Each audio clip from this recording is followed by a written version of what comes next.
Donc bonjour à toutes et à tous, je suis Jérémy Guillaume, le directeur général adjoint de Digital 113 et j'ai l'honneur, d'ouvrir, notre format La Conf, donc cette conférence qui rentre dans le cadre de Digital is Future, 2e saison, dédiée au bâtiment et à l'immobilier. Alors, pendant toute cette conférence, je vous invite à, bien sûr, réagir en live sur notre Twitter grâce au hashtag #DigitalFTR et à suivre, bien sûr, notre compte Twitter Digital113.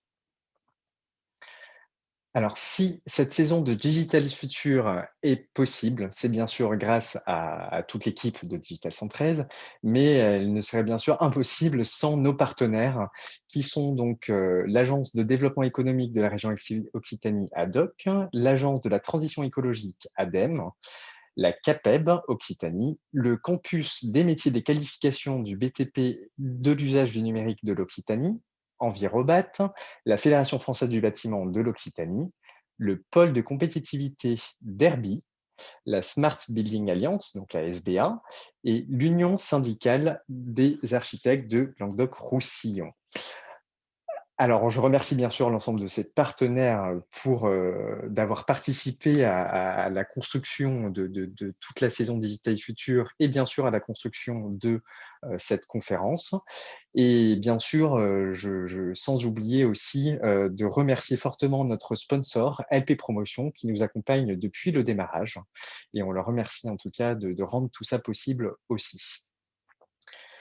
Alors, avant, de démarrer et de donner la parole à notre, cher animateur, tout de suite, je vous donne rendez-vous les 15 et 16 juin, pour la suite de Digital Future qui sera l'événement Business Maker, en partenariat avec Depan Connect. Donc en fait, nous pour cette, donc c'est en fait, pardon, des rencontres, B2B, des rencontres, une convention d'affaires, qui aura lieu, avec le salon Depan Connect, avec Midi Event donc derrière, que nous organisons ensemble.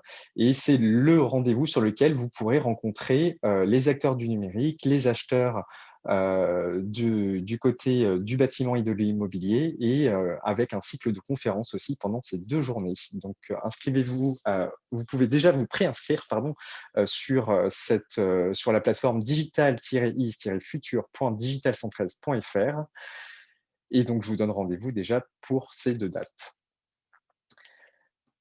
Alors, pour animer l'ensemble des tables rondes que nous allons avoir, j'ai le plaisir donc d'accueillir Gérald Lepin, qui est le coordinateur régional de la Smart Building Alliance et qui nous accompagne depuis le début de cette saison Digitalis Future. Bonjour Gérald. Bonjour Jérémy, bonjour à tous.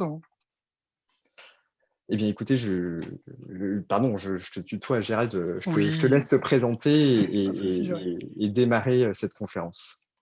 Très bien, bah, écoutez, je suis très heureux déjà d'être sur cette conférence en tant qu'animateur. Je remercie donc Digital 113.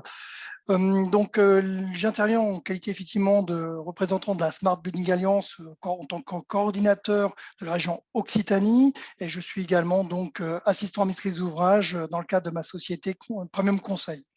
Donc, la SBA, c'est donc une association nationale qui œuvre dans le monde du numérique de manière fédératrice, et je vous invite à l'occasion à aller voir leur site. Donc, pour passer tout de suite donc sur ce qui nous intéresse aujourd'hui, qui est le numérique peut-il remettre l'humain au cœur du bâtiment?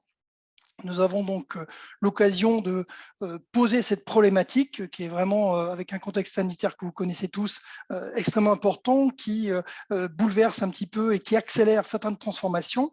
Et donc, pour ce faire, 2 tables rondes aujourd'hui, qui donc, avec un sommaire. Donc, comment imaginer le logement de demain? Ça sera la première table ronde avec donc 4 intervenants.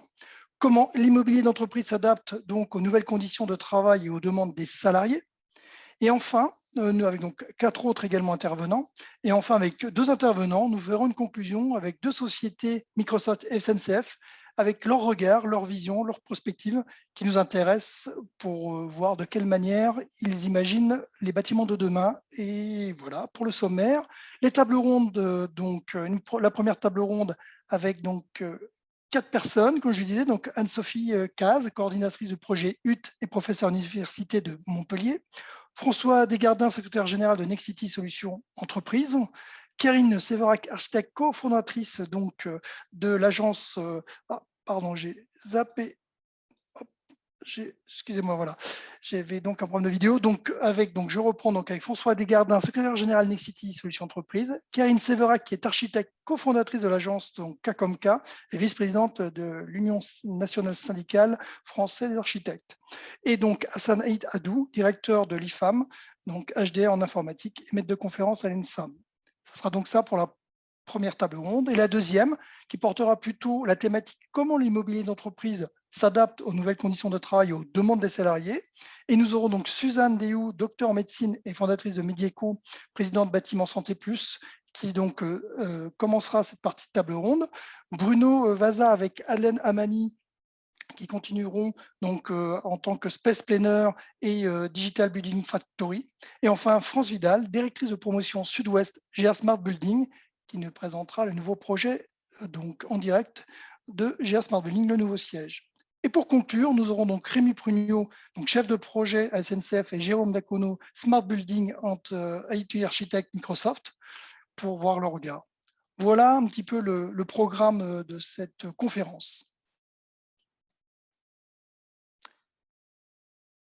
Première table ronde, donc 45 minutes chacune de table ronde, 40 minutes d'intervention et à peu près 5 minutes de questions-réponses. Encore une fois, n'hésitez pas à poser vos questions à travers, donc, par chat sur la partie webinaire. Donc, sur la première table ronde, c'est comment imaginer le logement de demain. Pour cela, donc, dans un premier temps, nous allons voir ensemble comment une expérimentation a pu se transposer à grande échelle sur un projet de 120 logements étudiants à Montpellier. Et nous allons donc commencer avec Anne-Sophie Caz, coordinatrice du projet, professeure des universités de Montpellier, qui va donc intervenir. Anne-Sophie, vous êtes donc avec nous? Oui, je suis avec vous. Merci. Alors, Très bien. Oui. Je vous laisse vous présenter dans un premier temps, et puis nous verrons un petit peu, à partir du projet UT, comment vous imaginez le logement de demain en termes de prospective, de problématiques rencontrées, d'éthique sociale. Et puis, on aura une deuxième question, bien entendu, juste après cette première question. Je vous laisse donc intervenir. Alors, comme vous l'avez dit, je suis professeure des universités et donc en poste à l'Université de Montpellier, dans le laboratoire Montpellier Recherche en Management, laboratoire en sciences de gestion, donc en sciences humaines et sociales, et je suis la coordinatrice du projet UT. Alors, peut-être pour présenter ce projet, je dirais que c'est un projet qui est né il y a à peu près 5 ans, qui a été poussé au départ par le CNRS, et dont l'objectif était véritablement de comprendre finalement et de mettre l'humain au centre des questionnements sur le logement connecté. Donc, très tôt, depuis 5 ans, on a effectivement réuni un certain nombre de laboratoires. Alors, donc, dans la slide suivante, vous avez finalement l'ensemble des partenaires qui sont associés dans ce projet. Donc, vous verrez, il y a des laboratoires qui sont des laboratoires sur des juristes. L'IES, c'est l'Institut électronique des systèmes, donc c'est des spécialistes de capteurs. Vous avez donc le laboratoire d'architecture, des laboratoires sur l'informatique, etc. Donc, on a une vision véritablement pluridisciplinaire au service d'un projet qui est vraiment innovant. Alors, ce n'est pas uniquement des laboratoires, c'est aussi effectivement des écoles, c'est aussi derrière des collectivités. On a le soutien depuis le début de Montpellier Méditerranée Métropole.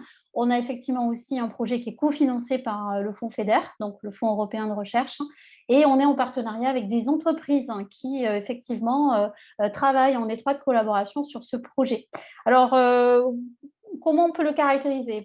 Déjà, on a un appartement observatoire. Cet appartement observatoire, il est occupé jusqu'à présent par un binôme de 2 étudiants qui vivent à l'année gratuitement et qui participent et qui co-créent avec nous cette expérimentation.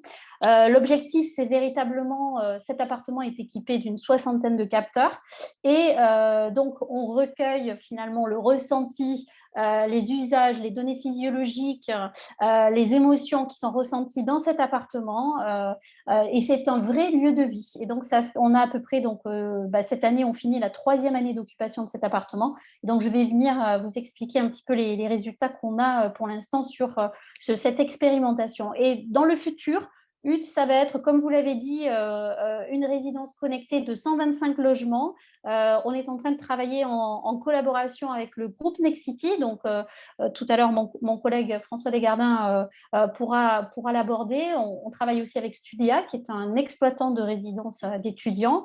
Et bien sûr, la métropole de Montpellier, autour de 4 axes. Vous les voyez, hein, l'inclusion, le bien-être, le développement durable et tout ce qui est protection non seulement de la donnée, mais aussi des personnes.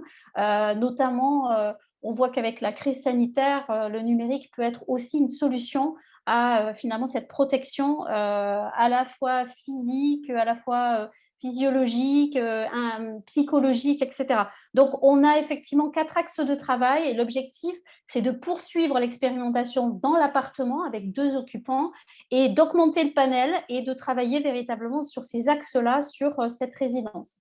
Alors, si je peux peut-être donner quelques résultats sur quels enseignements on peut tirer finalement de cette expérimentation. Donc, sur la slide suivante, on peut effectivement aujourd'hui, donc cette expérimentation, la première année, elle avait pour objectif de mettre des capteurs dans un appartement. Donc, on avait une logique, effectivement, de dispositifs numériques, de captation de données, et on s'est vite aperçu que ces capteurs étaient pour la plupart invisibles et que finalement, les occupants, au bout d'un an, avaient le sentiment qu'ils ne vivaient pas véritablement dans un appartement connecté, au sens où ils l'avaient imaginé. Donc, les représentations des usagers n'étaient absolument pas forcément les représentations des chercheurs. Et pour autant, l'appartement dispose d'un sol connecté, donc on enregistre les pas dans cet appartement. On avait un certain nombre de capteurs et beaucoup de capteurs, mais le fait que ces capteurs soient pour la plupart invisibles, ne donnait pas cette impression-là. La deuxième année, on a véritablement voulu travailler sur le retour d'informations. Pourquoi? Parce que dans la captation de données, finalement, ce qui va être intéressant, c'est que pour l'usager, il ait cette information, que cette information puisse véritablement être une aide, donc c'est ce qu'on appelle le coaching, hein, en consommation d'énergie, en bien-être, en activité sportive, etc. Et donc, véritablement, on a travaillé sur la data visualisation, notamment avec Synox, qui a développé donc, une interface pour qu'on voit finalement les données qui sont captées. Et je dirais que dans la troisième année d'occupation, on a travaillé véritablement sur un logement qui est en interaction avec l'extérieur, en interaction avec les occupants. On a mis en place un assistant vocal, donc Snips, on a travaillé avec la société ProKNX, hein, donc dont l'objectif était de travailler en système fermé. Pourquoi? Parce que le projet UT, c'est un projet finalement qui est un projet porté par des valeurs sur l'éthique, hein, sur la protection des données au service de l'usager et sur le fait qu'on définisse un véritable cadre sur ces projets. Et donc, on a effectivement aujourd'hui la sensation qu'on va aller vers finalement une interaction. Ce qui est intéressant, c'est dans cet appartement de voir comment se fait l'arbitrage entre la voix, le tactile, etc. Et effectivement, comprendre que derrière ces usages, la captation numérique et les dispositifs numériques ne suffisent plus aujourd'hui. Il faut véritablement que cette captation numérique soit associée au service. Et donc, effectivement, le service derrière est un élément essentiel. Alors, effectivement, il peut être différent, personnalisé en fonction des individus, des personas. Il peut être aussi différent en fonction des contextes d'utilisation. Si je prends par exemple la domotique, si vous parlez à un assistant vocal, vous êtes seul dans un appartement, tout va bien. Vous commencez à être en colocation ou avec d'autres personnes, et ben c'est finalement le tactile qui va prendre la main. Pourquoi? Parce que c'est une intrusion, c'est finalement une interruption d'une interactivité avec les autres qui fait que l'arbitrage va se faire en fonction du contexte. Donc aujourd'hui, dans le futur, notre quatrième année, ça sera plutôt une année sur la suggestion. Donc le travail des chercheurs, ça va être d'analyser, de faire de la fouille de données pour comprendre les usages et proposer des suggestions finalement automatisées. Alors, du coup, si on regarde un petit peu comment finalement les occupants font ces arbitrages, c'est finalement une série d'arbitrages entre d'un côté je veux plus de confort avec la domotique, de décharge cognitive, je veux finalement de praticité. Mais d'un autre côté, je suis conscient qu'il faut que j'ai un comportement éco-responsable et le numérique va m'aider à avoir ce retour pour avoir ce comportement éco-responsable. Ensuite, ça peut être aussi un trade-off entre je suis conscient des risques dans la collecte des données, même si pour cette génération d'étudiants, clairement, ils n'ont aucune crainte à donner leurs données. À partir du moment quand même où ces données sont noyées et quelque part ne sont pas anonymes, ne sont pas finalement individuelles, c'est de la donnée finalement anonymisée qui finalement permet justement des services personnalisés dans l'arbitrage. C'est aussi finalement la possibilité de contrôler les interfaces et de contrôler l'intrusion qui va être perçue par finalement ces interfaces. Donc, en gros, les trois questions qu'on s'est posées, c'est finalement une question sur le bien-être. Est-ce que véritablement vivre dans un appartement connecté, ça amène plus de bien-être? La question est, aujourd'hui, la réponse est plus de se dire que le numérique est un facilitateur du bien-être. Pourquoi? Parce qu'il y a plus d'interactivité, il y a plus de facilité, il y a plus d'usage, mais la connectivité peut être à double tranchant, puisqu'effectivement, on constate quelque part une surcharge informationnelle et cognitive chez les occupants. La deuxième question, c'est finalement la question des interfaces. Comment on va finalement interagir avec l'occupant? On voit l'importance de la voix à l'heure actuelle. Est-ce que la voix finalement est un élément essentiel? Comment on va se faire l'arbitrage entre la voix, le tactile et les interfaces? Est-ce que c'est de l'appli? Est-ce que c'est une tablette? Est-ce que c'est un assistant vocal? Donc, c'est effectivement des éléments sur lesquels, pour l'instant, on commence à avancer. Et puis après, c'est les contours. UT a toujours été, UT, c'est Human Atom Project, ça a toujours été finalement notre, on va dire, fil conducteur, c'est l'appartement dont on ne veut pas. Et donc, effectivement, définir l'appartement dont on ne veut pas, c'est aussi identifier les risques potentiels et les craintes et de définir un cadre juridique dans lequel, effectivement, cette captation de données peut être au service de l'usager et pas uniquement au service d'une marque ou au service d'une entreprise. Donc, Sophie, voilà, oui, voilà du ces coup, éléments. donc du coup, le temps passe vite, hein. Oui. Donc c'est toujours très passionnant, donc c'est très intéressant ce que vous avez pu nous apporter, puisque effectivement il y a certainement un certain nombre de potentiels donneurs d'ordre ou effectivement d'offreurs de solutions qui se posent ces questions. Le marché du numérique, c'est quoi? Vers quoi il faut tendre? Qu'est-ce qu'il faut prendre comme service ou pas? Donc vous avez répondu déjà à la question finalement.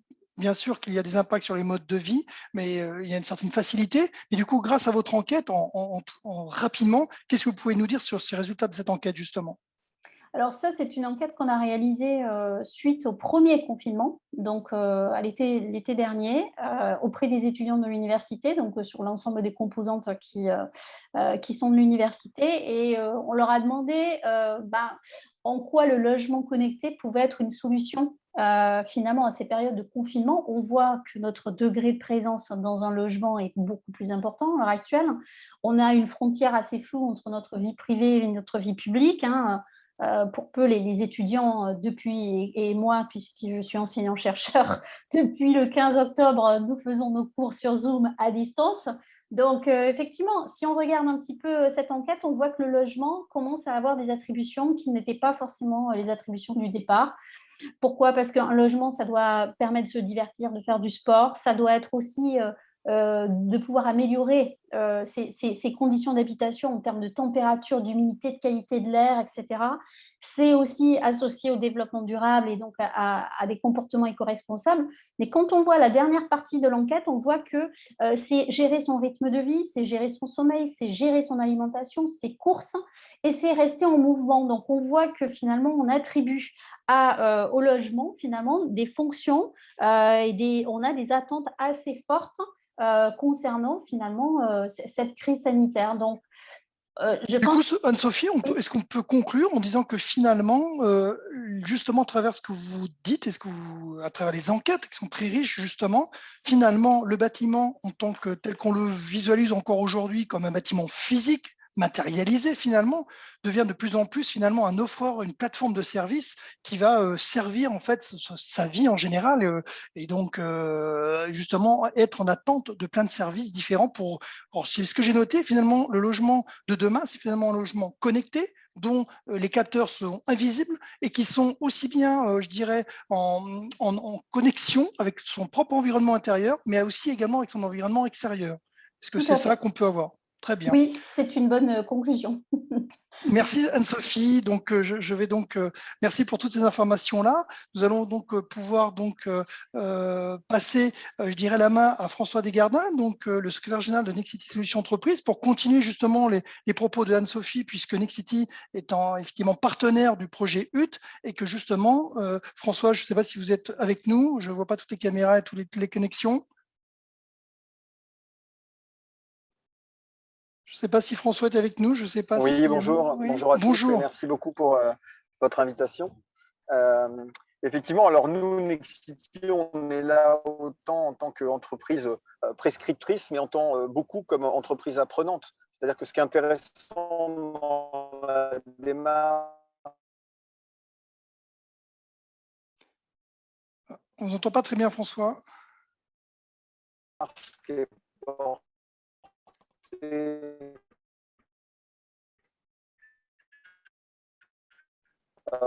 par l'ensemble du corpus universitaire et scientifique, c'est le fait qu'on est aujourd'hui sur un territoire encore beaucoup à écrire. Bien évidemment, on a quelques sortes que il faut qu'on arrive à construire ces fameux services. Et aujourd'hui, on a beaucoup de startups qui ont eu des bonnes idées, mais qui n'ont pas forcément encore démontré un usage qui permettent de penser qu'on a des vrais modèles économiques qui vont arriver derrière. Là, le projet est livré, je crois. Il est déjà en place. Et est-ce que des étudiants habitent déjà ces lieux-là? Alors nous, sur ce projet, on intervient en tant que promoteur, constructeur et en tant qu'exploitant. En tant que promoteur via Nexity, en tant qu'exploitant via la marque Studéa. Et donc, bien évidemment, on est très intéressé. Il va falloir qu'on construise pour que ce bâtiment connecté puisse fonctionner dans le monde qui historiquement était construit plutôt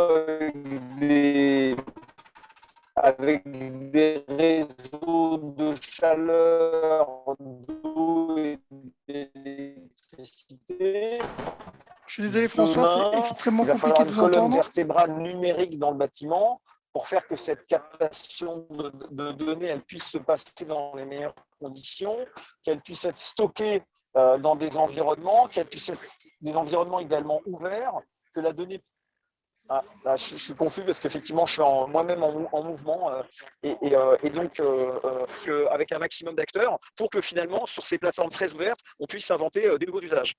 Et donc, à travers l'expérimentation qui a été mise en œuvre, d'une part, en tant que constructeur, nous, on apprend pour que ce bâtiment puisse fonctionner, puisse être connecté, puisse être numérique, et d'autre part, en tant qu'exploitant, des nouveaux services. Et donc, le projet HUT a cela d'intéressant qu'il nous permet d'apprendre autant sur cette phase de construction que sur cette phase d'exploitation. Donc, on a vraiment des difficultés, donc du coup, effectivement, avec François Desgardins en termes de connexion. Je vous propose peut-être donc du coup d'enclencher avec Hassanaï Tadou. Oui, je peux enchaîner parce que c'est en connexion avec ce que Anne-Sophie a déjà présenté. Vous m'entendez très bien? Ça va pour l'instant, mais c'était un peu limite à un moment donné. Bon. Oui, est-ce que vous m'entendez, Gérard? Oui, c'est bon. Oui, c'est bon. C'est bon. Oui. Donc, je disais, je vais enchaîner parce que c'est en lien avec… j'ai coupé ma caméra peut-être parce que ce sera peut-être plus confort en termes de connexion. Oui. Et donc, je vous remercie pour cette invitation. Donc, je rejoins à peu près je rejoins tout ce qui a été dit par Anne-Sophie. Donc, moi, je suis Hassanaï Tadou, donc je suis enseignant-chercheur à l'école d'archi de Montpellier. Donc, je suis mathématicien, informaticien de formation et je suis maître de conférence à l'INSA de Montpellier et je mène mes recherches au sein du laboratoire l'ULIFAM, qui est le laboratoire d'architecture, le laboratoire historique de cette école. Ce laboratoire que d'ailleurs, pour corriger un petit peu, que j'ai dirigé de 2015 à il y a récemment parce que l'HCERES s'est passé, donc j'ai passé la main. Du coup, Hassan, ce qui était intéressant, c'était par rapport au projet UT avec la transposition que donc Nexité est en train de prévoir sur leur opération à Montpellier. C'était de voir dans un second temps, et notamment avec Karine juste après, qui interviendra après vous, c'est comment la recherche, l'architecture dans le logement de demain se met en place. Quelle perception vous avez? Et je dirais que une première question pour vous, c'était votre recherche qui porte sur le logement de demain. Comment vous l'imaginez finalement, ce logement de demain? Merci. Alors, votre question renvoie vers deux points très importants qui sont intimement liés. C'est le bâtiment conçu et aussi la manière de le concevoir. C'est important, on n'en parle pas souvent. Donc, le premier point, donc, pour nous, en fait, pour moi, la maison de demain sera une véritable maison intelligente, voire même consciente. Donc, on utilise un peu les gros mots, consciente dans le sens où, grâce à son intelligence, il garantira le meilleur confort et bien-être des usagers. Tout ça, comme il l'a rappelé Anne-Sophie tout à l'heure, tout en minimisant sa consommation énergétique et bien évidemment ainsi réduire son empreinte écologique. On peut même parler de la maison de demain, on la voit comme une maison vertueuse qui est en autosuffisance en termes d'énergie. Donc, ces capteurs, je le rappelle aussi au passage, c'est des capteurs, on a maintenant, la technologie évolue, les capteurs qu'on met dans le secteur de bâtiment, c'est des capteurs sans fil, sans pile, parce qu'ils utilisent la lumière, les ambiances pour se charger, juste pour transformer, en fait, pour envoyer une information et pour déclencher un processus dans un réseau qu'on appellera la domotique. Et justement, sur cette question qui est très intéressante, justement, d'avoir des systèmes aussi autonomes, des capteurs qui sont capables, effectivement, de s'auto-alimenter par le principe de la lumière, comme vous disiez. Aujourd'hui, c'est vraiment au stade de la recherche où il y a déjà des capteurs qui sont industrialisés, à votre avis, avec ce type d'alimentation? Alors, je crois que c'est Emmanuel Moton et parmi nous, je crois il a confirmé, ils ont déjà en train de, je crois que c'est déjà commercialisé. Donc, on a des capteurs vraiment Wi-Fi, sans pile, en fait. C'est très important. Et le deuxième point, enfin, avant d'arriver au deuxième point, la maison de demain, bien évidemment, il doit être une maison qui est modulable, interopérable. C'est important, cette notion de l'interopérabilité, parce qu'on parle de la technologie. Si les dispositifs qu'on met dans le bâtiment ne se parlent pas entre eux, donc on va se retrouver rapidement dans des limites de l'interopérabilité des systèmes mis en place.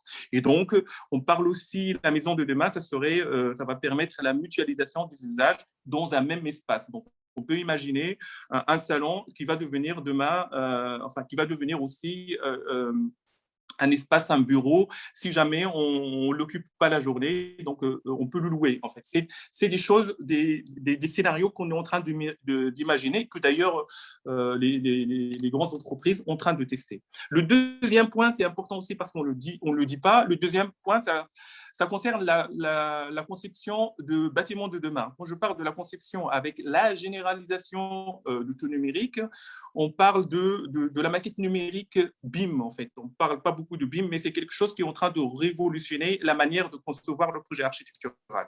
Et aujourd'hui, on peut parler de ce qu'on appelle la carte vitale de logement ou sa carte d'identité numérique. Cette carte d'identité numérique doit, in fine, contenir toutes les informations qui concernent la durée de vie du bâtiment et ainsi la mieux maîtriser en termes de maintenance, en termes de transfert de données. Donc, pour résumer, c'est vraiment la maison de demain pour nous, enfin, je peux le dire depuis un laboratoire de recherche en architecture, c'est vraiment une maison intelligente, voire consciente, qui peut s'adapter au lieu, au milieu, aux usages, quelle que soit la nature des occupants. D'accord, merci Hassan. Donc effectivement, c'est assez complet. On voit bien le logement de demain. C'est vrai que quand on avait préparé un petit peu la séquence, on s'est dit, mais finalement, à travers vos recherches, quelles sont les conclusions? Donc vous en avez parlé juste là maintenant. Est-ce que peut-être vous pouvez peut-être développer un petit peu plus pour ceux qui participent à ce webinaire? Comment vous y êtes pris pour justement arriver à ces conclusions-là, pour arriver à définir ce que vous dites comme le logement de demain? Très bien, merci. Alors là, ça renvoie encore vers deux parties. Donc, je vais parler d'une manière générale des recherches qui sont liées au bâtiment de demain qu'on fait dans le cadre de laboratoire, notre laboratoire, le LIFAM, qui est un laboratoire pluridisciplinaire qui travaille sur la forme architecturale urbaine et paysagère, parce qu'on peut parler plus tard de la Smart City. Et aussi, on travaille sur le devenir de ces formes. En fait, c'est la question que vous posez aussi. Donc, on conçoit la forme, mais on voit aussi son devenir. Et ce devenir, ça permet d'introduire de l'innovation. Plus précisément, la deuxième partie, donc ça on le fait, c'est ce qu'on fait, donc c'est l'ADN de notre laboratoire. Plus spécifiquement, ce qu'on mène depuis le LIFAM dans le cadre de projet HUT, je peux résumer à quoi on va préfigurer le logement de demain. Donc, ce qu'on cherche dans tout ça, c'est vraiment trouver des vrais scénarios d'usage, en fait. C'est ça qui est important. Donc, c'est des vrais scénarios d'usage qui vont répondre à des vrais besoins d'usagers.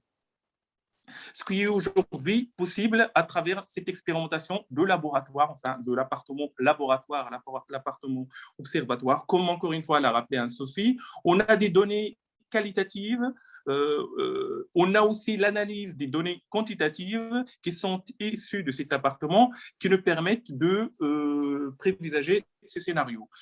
Ce qu'on retient aussi de cette expérience, c'est qu'à partir de ces données, il y a nécessité, en fait, c'est ça qu'il faut dire, de redéfinir la notion de confort qu'on doit introduire dans le logement de demain. On parle désormais de ce qu'on appelle un confort adaptatif, c'est-à-dire si on prend les lumières, là où je suis la nuit, eh ben, ça serait allumé autour d'un rayon bien défini en fonction de l'apprentissage de la machine, des capteurs qu'on a mis dans la maison. Et là, on parle, ça renvoie vers la transition écologique parce qu'on gagne, comme on a gagné d'ailleurs quand on avait fait le zonage ou le zoning pour le chauffage, par exemple. On ne chauffe pas toute la maison, mais on chauffe les pièces qu'on occupe.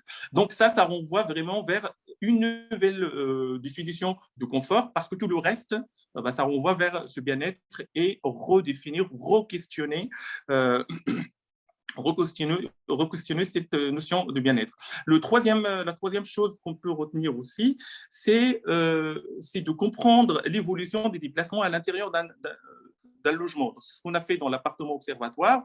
On a un sol connecté et à partir de ce sol connecté, on peut quantifier les parties qui sont plus occupées ou les parties qu'on occupe rarement, ainsi de suite. Et là, ça nous donne une idée sur comment on va optimiser justement ce confort, ces ambiances dont je viens juste de parler.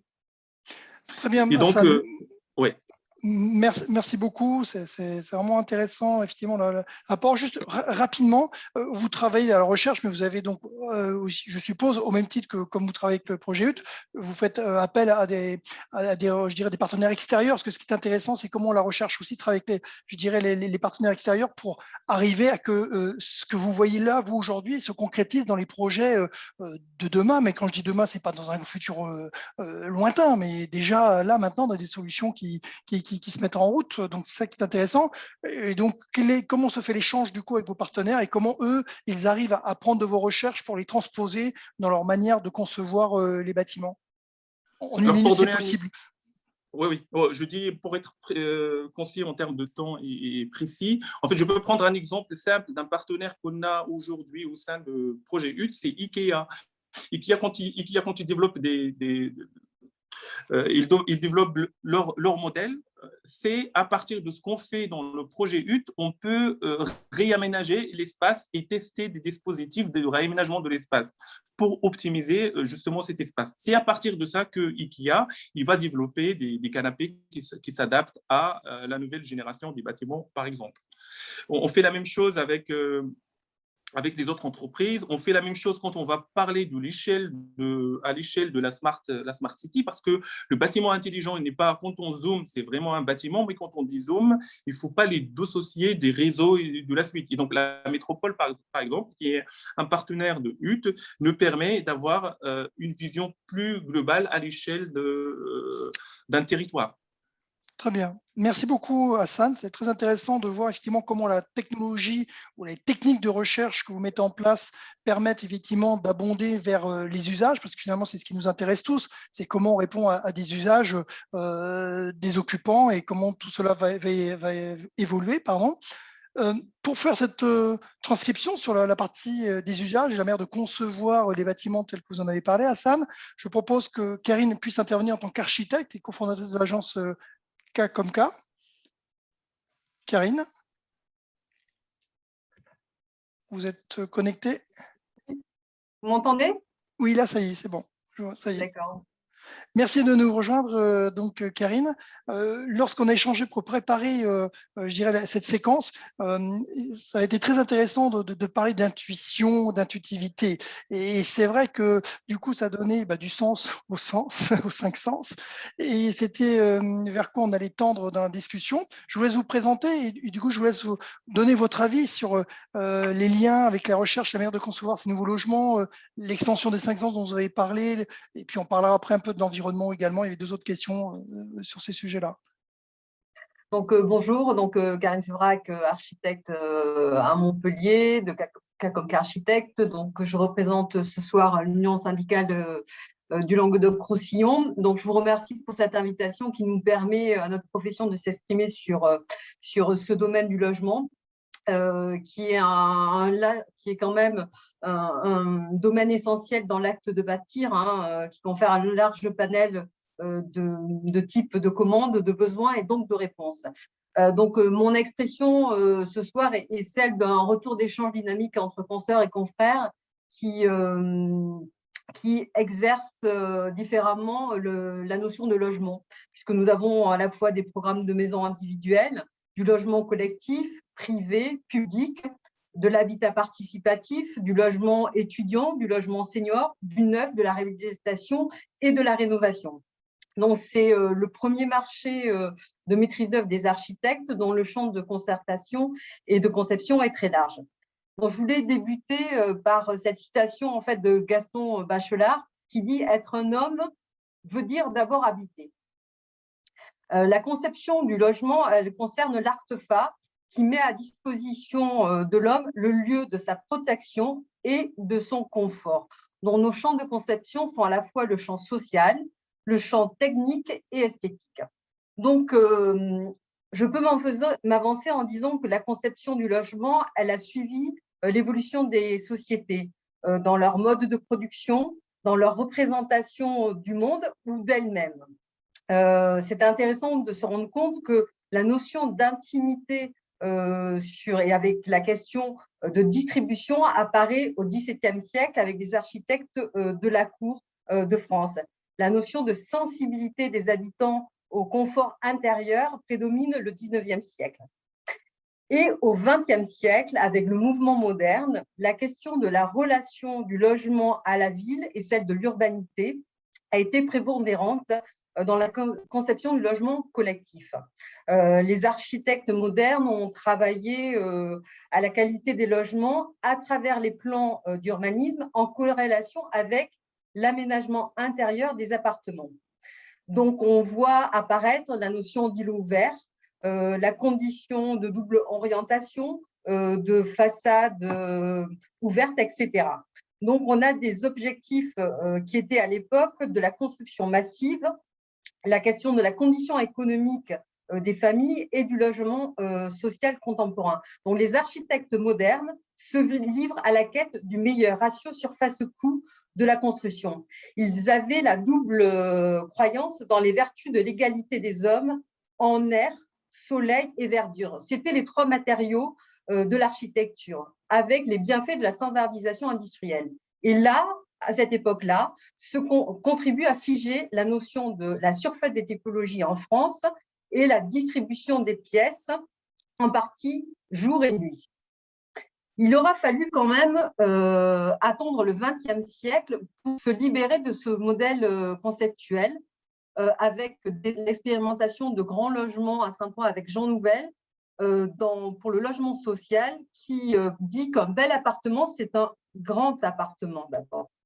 Il y a également l'expérimentation et la conception de Jean Renaudy à Ivry, qui offre une diversification de plans qui répondait à une forte attente sociale de diversité. C'est encore accru par la complexification des configurations familiales contemporaines.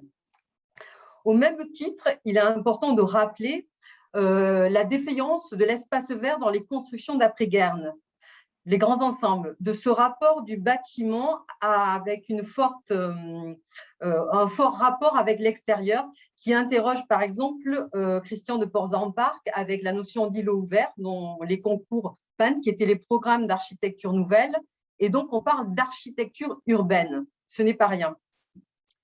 On voit à la fois cette notion de la question de l'orientation des logements en fonction de la course du soleil chez le mouvement moderne, mais là, on a une orientation plus subtile qui est cette notion relative du caractère public et privé de la position des pièces dans des typologies de logement. Donc, on a le champ à la fois spatial, on a aussi un élément qui est à prendre en compte, c'est le champ technique et de l'évolution des équipements dans les logements. Et Karine, par rapport au numérique, parce que le temps passe vite, je suis désolée. Oui, je vais arriver parce que je voulais bien poser ceci, excusez-moi. Il y a la notion d'hygiéniste et de la consolidation de la famille bourgeoise comme modèle social qui éjecte, par exemple, des éléments de cuisine intégrés ou la robotique, en fait, c'est la récepteur de la robotique ménagère, etc., etc. Et petit à petit, on arrive à la notion de qualité d'air avec la VMC, et aujourd'hui, avec des labels qui viennent renforcer la qualité d'isolation thermique et acoustique. Actuellement, la société est face à un grand paradigme qui est celui de la prise en compte, de la prise de conscience de l'origine anthropique, du réchauffement climatique et la mise en évidence des effets néfastes pour les générations futures. Ça implique la conception des bâtiments et l'évolution depuis à peu près 10 ans sur des bâtiments à énergie positive, des nouvelles normes, des nouvelles éléments techniques, des nouvelles organisations, des nouveaux matériaux de distribution, de production d'énergie qui se concrétisent sur toutes les échelles du logement, à la fois la maison individuelle, le bâtiment collectif, mais aussi l'échelle du quartier, avec l'évolution des écoquartiers. Je parle de ça parce que c'est pour remettre la notion du logement par rapport à son environnement. On en est là aujourd'hui. On a, comme le disait au préalable, pour les concepteurs aussi l'évolution de nos outils de conception. Avec la maquette numérique, on est face à une multiplicité de données que nous devons synthétiser pour concevoir ces logements, qui nous permettent à la fois de gérer le besoin, la performance, l'exigence et aussi le suivi opérationnel. Et nous, on intervient en phase de conception et en phase de réalisation. Ce qui est important de comprendre, c'est en quoi, par exemple, la domotique, dans la notion d'usage et d'habitant, est dans cette suite logique et continuité de l'exploitation du bâtiment. Et ce lien est important puisqu'il faut que, dans le cadre de notre évolution d'habiter, nous devons être conscients de la raréfication de l'énergie et donc de la dépense énergétique. Donc, nous avons dans cette notion de confort le contrôle de d'ambiance vertueuse dans notre environnement. Nous devons travailler sur ces 3 champs, ce qui n'est pas rien puisque dans l'évolution de la conception de logement, depuis plus de 10 ans, on a multiplié le cumul à la fois de lois, de normes, de règles sur les conforts d'ambiance qui définissent des normes de confort, qui impliquent également l'évolution et le coût sur les logements, qui, additionnés au coût du foncier, nous mettent face à une rareté qui est un bien essentiel, celui de la surface. Aujourd'hui, les logements en France, depuis plus de 10 ans, ont perdu 10 mètres carrés. Donc, c'est une pièce. Une pièce dans le sens également que la notion de typologie en France n'a pas évolué. On est toujours dans un séparatif jour et nuit. Donc, on se retrouve en fait avec une évolution de logement depuis plus de 160 ans qui a peu évolué. Donc, moi, je n'ai pas de réponse. Je me pose la question de savoir justement, avec la problématique de la notion d'usage, donc on a fait beaucoup d'évolutions dans tout ce qui est équipement, dans le champ du technique, mais peu dans le champ de l'usage. Donc, comment, avec des évolutions sociétales qui sont extrêmement importantes dans le champ de la famille, on a des familles très diversifiées depuis plus de 50 ans. On a à la fois des façons d'habiter très différentes. On a la notion en colocation, en nombre variable dans un logement. On a de l'intergénérationnel.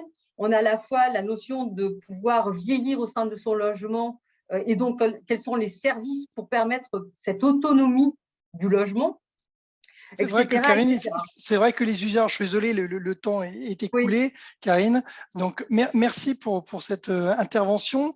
Il est vrai que ce qui est intéressant dans ce que vous avez montré, c'est qu'effectivement l'histoire de l'architecture, de la manière de concevoir fait évoluer bien sûr les bâtiments, et que là, en l'occurrence, dans le cadre de la transformation numérique, avec ce que effectivement vos précédents intervenants et vous-même, finalement, le cœur du débat de plus en plus va être les usages qu'on va devoir et les services apportés dans les bâtiments.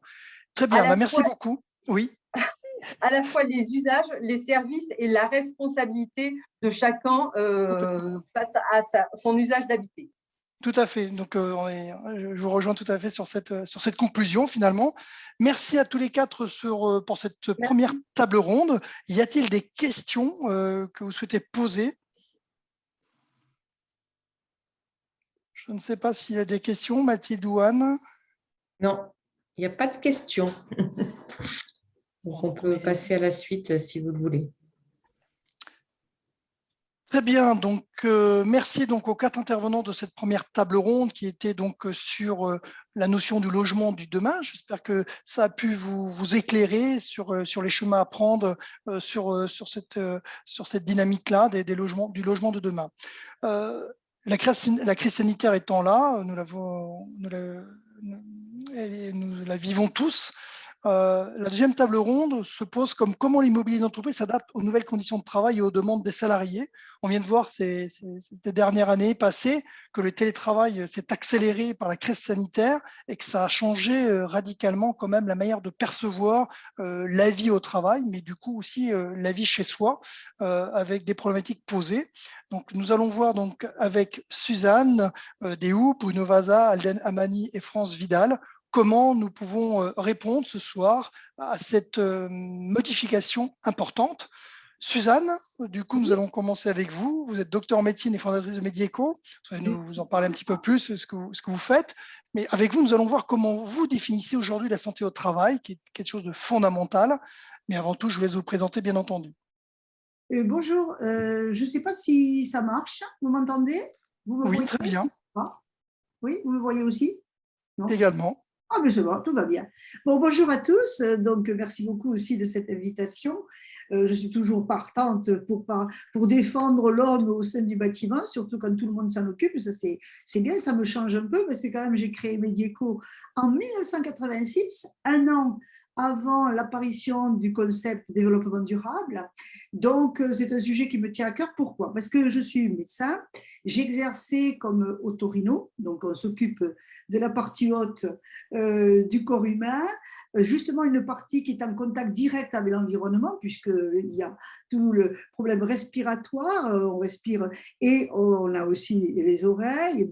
L'ORL ne s'occupe pas de la lumière, mais quand même. Et donc, c'est cet exercice en tant qu'ORL qui m'a interrogée avec la montée des maladies allergiques. Donc, je me suis dit, quand même, je vais passer ma vie à prescrire toujours la même chose. Et donc, je me suis dit, peut-être qu'il vaut mieux être en amont de la maladie qu'en aval et attendre les malades. Donc, voilà, maintenant, j'ai un rôle plutôt en médecine préventive qu'en médecine de soins. Voilà. La problématique qui est évoquée là est intéressante. D'ailleurs, depuis le début, on a évoqué le mot bien-être. En fait, le bien-être, c'est la santé, puisque c'est la définition de l'OMS depuis 1946. On l'avait un peu oublié, d'avoir cette vue holistique. C'est vrai que je vois que maintenant, on a quand même, on évolue parce qu'on a parlé de l'hygiénisme, mais l'hygiénisme, c'était simplement s'occuper des microbes. Bon, vous me direz maintenant, on y revient, bien sûr, puisque le virus nous le rappelle, on l'a un peu oublié aussi. Donc là, on a une vue plus holistique et le bien-être, c'est, pour le définir, c'est la réponse aux besoins humains. Et c'est quoi les besoins humains? Alors, on en a évoqué quelques-uns là. D'abord physique, donc il faut avoir toutes ces strates et il faut répondre à toutes les strates que je vais évoquer. Physique, donc on a parlé de qualité d'air, donc c'est respirer, c'est se mouvoir, on l'a dit, et justement ça a beaucoup manqué pendant le confinement, c'est dormir, se reposer, bon je vous parle de manger, éliminer. Souvent, je me bats dans les écoles, alors dans les immeubles de bureaux peut-être un peu moins, mais quoique, il y a des lieux qui ne sont pas sexy, dont on ne s'occupe pas beaucoup, c'est les toilettes. Donc ça, éliminer, c'est un besoin humain. Donc, un, les besoins physiques. Deux, les besoins sensoriels, ça tout le monde y pense, à la lumière, au confort acoustique, au confort visuel, tout ça on y pense, olfactif un peu moins, bon, ok. Ensuite, les besoins sensibles, c'est-à-dire la température, on l'a évoqué, et l'hygrométrie.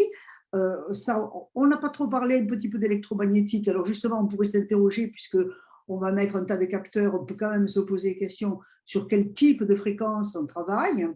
Ensuite, alors là, je ne sais pas s'il y a des capteurs, on va le régler, mais il y a le bien-être psychologique, c'est-à-dire on a besoin de biophilie. Alors bien sûr qu'on peut mettre, ce n'est pas les capteurs qui vont nous faire pousser les plantes à l'extérieur, je ne pense pas encore, mais on a besoin de biophilie, on a besoin d'intimité, ça a été évoqué. On a besoin d'esthétique aussi, il faut quand même y penser. Et puis, il y a les besoins sociaux. Et ça, je ne sais pas si les capteurs vont pouvoir nous aider. Et dans l'immeuble de bureau, c'est important parce que l'homme est un animal social et on vit ensemble. Et ces rapports-là, je ne sais pas si la connectique va nous aider, mais enfin, peut-être qu'on va quand même y penser. Donc voilà. Donc, et justement, Suzanne, voilà. Comment les acteurs du bâtiment prennent en compte la santé, du coup, avec cette définition que vous venez de donner qui est très intéressante et en filigrane, l'impact de la crise sanitaire qui est là. Qu'est-ce que vous voyez poindre à l'avenir dans la manière de prendre en compte, effectivement, dans le bâtiment, la santé?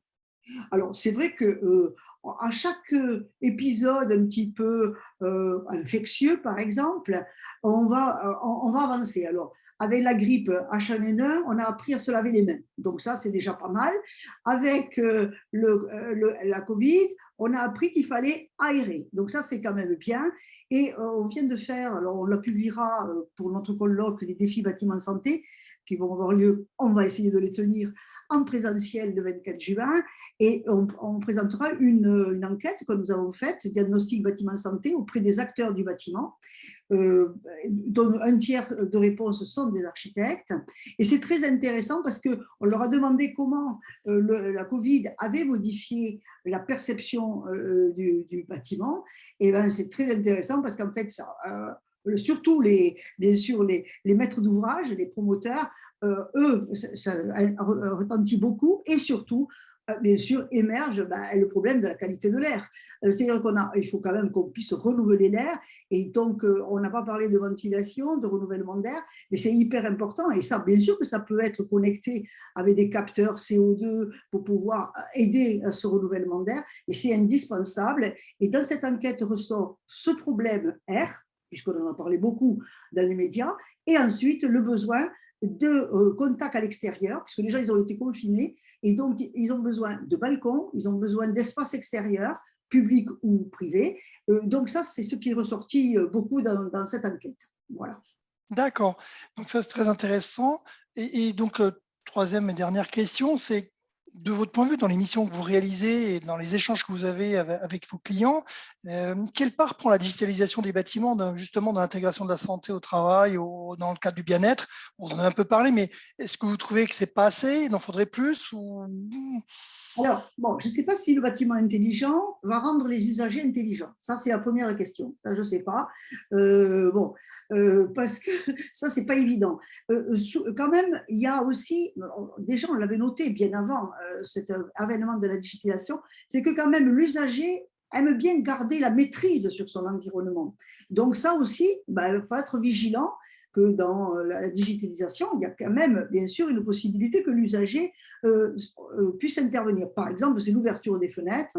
Ça a été très net, par exemple, avec les immeubles de grande hauteur, où les personnes ne pouvaient pas ouvrir les fenêtres. Mais psychologiquement, de ne pas pouvoir ouvrir une fenêtre, c'est psychologique, ce n'est pas uniquement pour faire rentrer de l'air.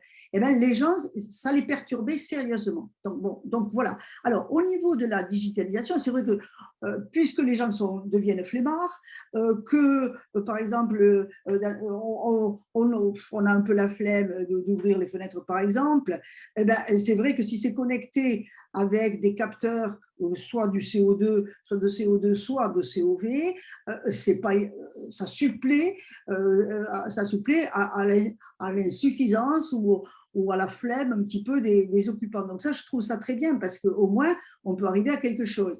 Donc, petit à petit, par exemple pour l'éclairage, la lumière, cette gestion entre lumière naturelle et lumière artificielle et qui soit connectée, ça c'est particulièrement intéressant. Pour l'acoustique, il y avait d'ailleurs des fenêtres qui, en même temps, sont ouvertes, peuvent être ouvertes sur 10 cm et en même temps traiter l'acoustique extérieure. Je trouve ça très intéressant. Il y a un tas de solutions qui commencent à émerger, qui méritent d'être étudiées, mais quand même, je ne voudrais pas quand même que les personnes se dessaisissent de leur gestion personnelle du bâtiment. Voilà. Donc pour vous, il y a vraiment un réel enjeu, peut-être aussi à dire que la digitalisation des bâtiments doit permettre aussi pour les occupants d'être responsables et de pas forcément se substituer complètement à eux finalement. Voilà, c'est un peu la conclusion qu'on pourrait donner là sur votre intervention. Donc attention à avoir trop de capteurs, trop d'intelligence finalement bâtiment qui se substituerait trop finalement à l'humain. C'est surtout si les usagers ne sont pas informés et qu'il faut en même temps, ça s'accompagne d'une éducation. Il y a des capteurs qui vont essayer de lisser certaines expositions, mais il faut quand même aussi qu'ils sachent qu'ils sont aussi responsables de leur environnement. Hein. Donc, il ne faut pas les dessaisir.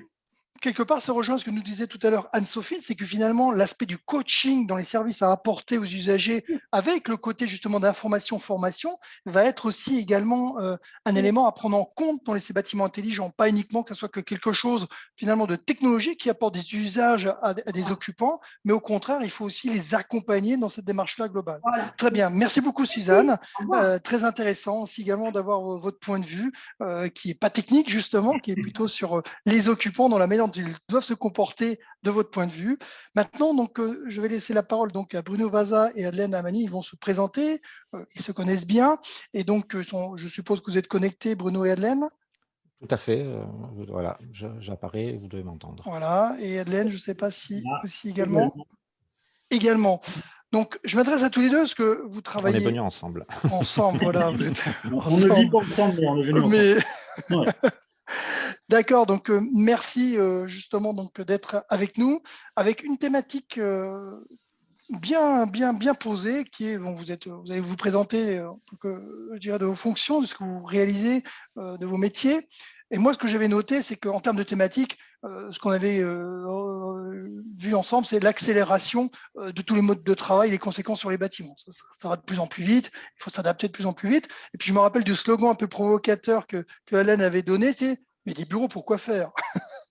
Et donc, du coup, c'est un peu provoque, effectivement, mais c'est intéressant de voir votre avis à tous les deux sur justement répondre à ce slogan du bureau pourquoi faire. Donc, je vous laisse la main à tous les deux. Je vais d'abord vous présenter et intervenir par la suite sur ce premier point. Et puis, on aura deux autres points à voir ensemble et à développer. Merci. Donc, je suis Bruno Vaza. Je voudrais tout de suite abonder dans le sens de notre présentatrice de Suzanne, il faut l'intelligence artificielle, oui, l'intelligence humaine encore plus, quoi. Il ne faut pas l'oublier. Donc moi, je suis architecte au départ, j'ai une formation d'architecte, j'étais diplômé à Montpellier, hein, c'est un rapprochement.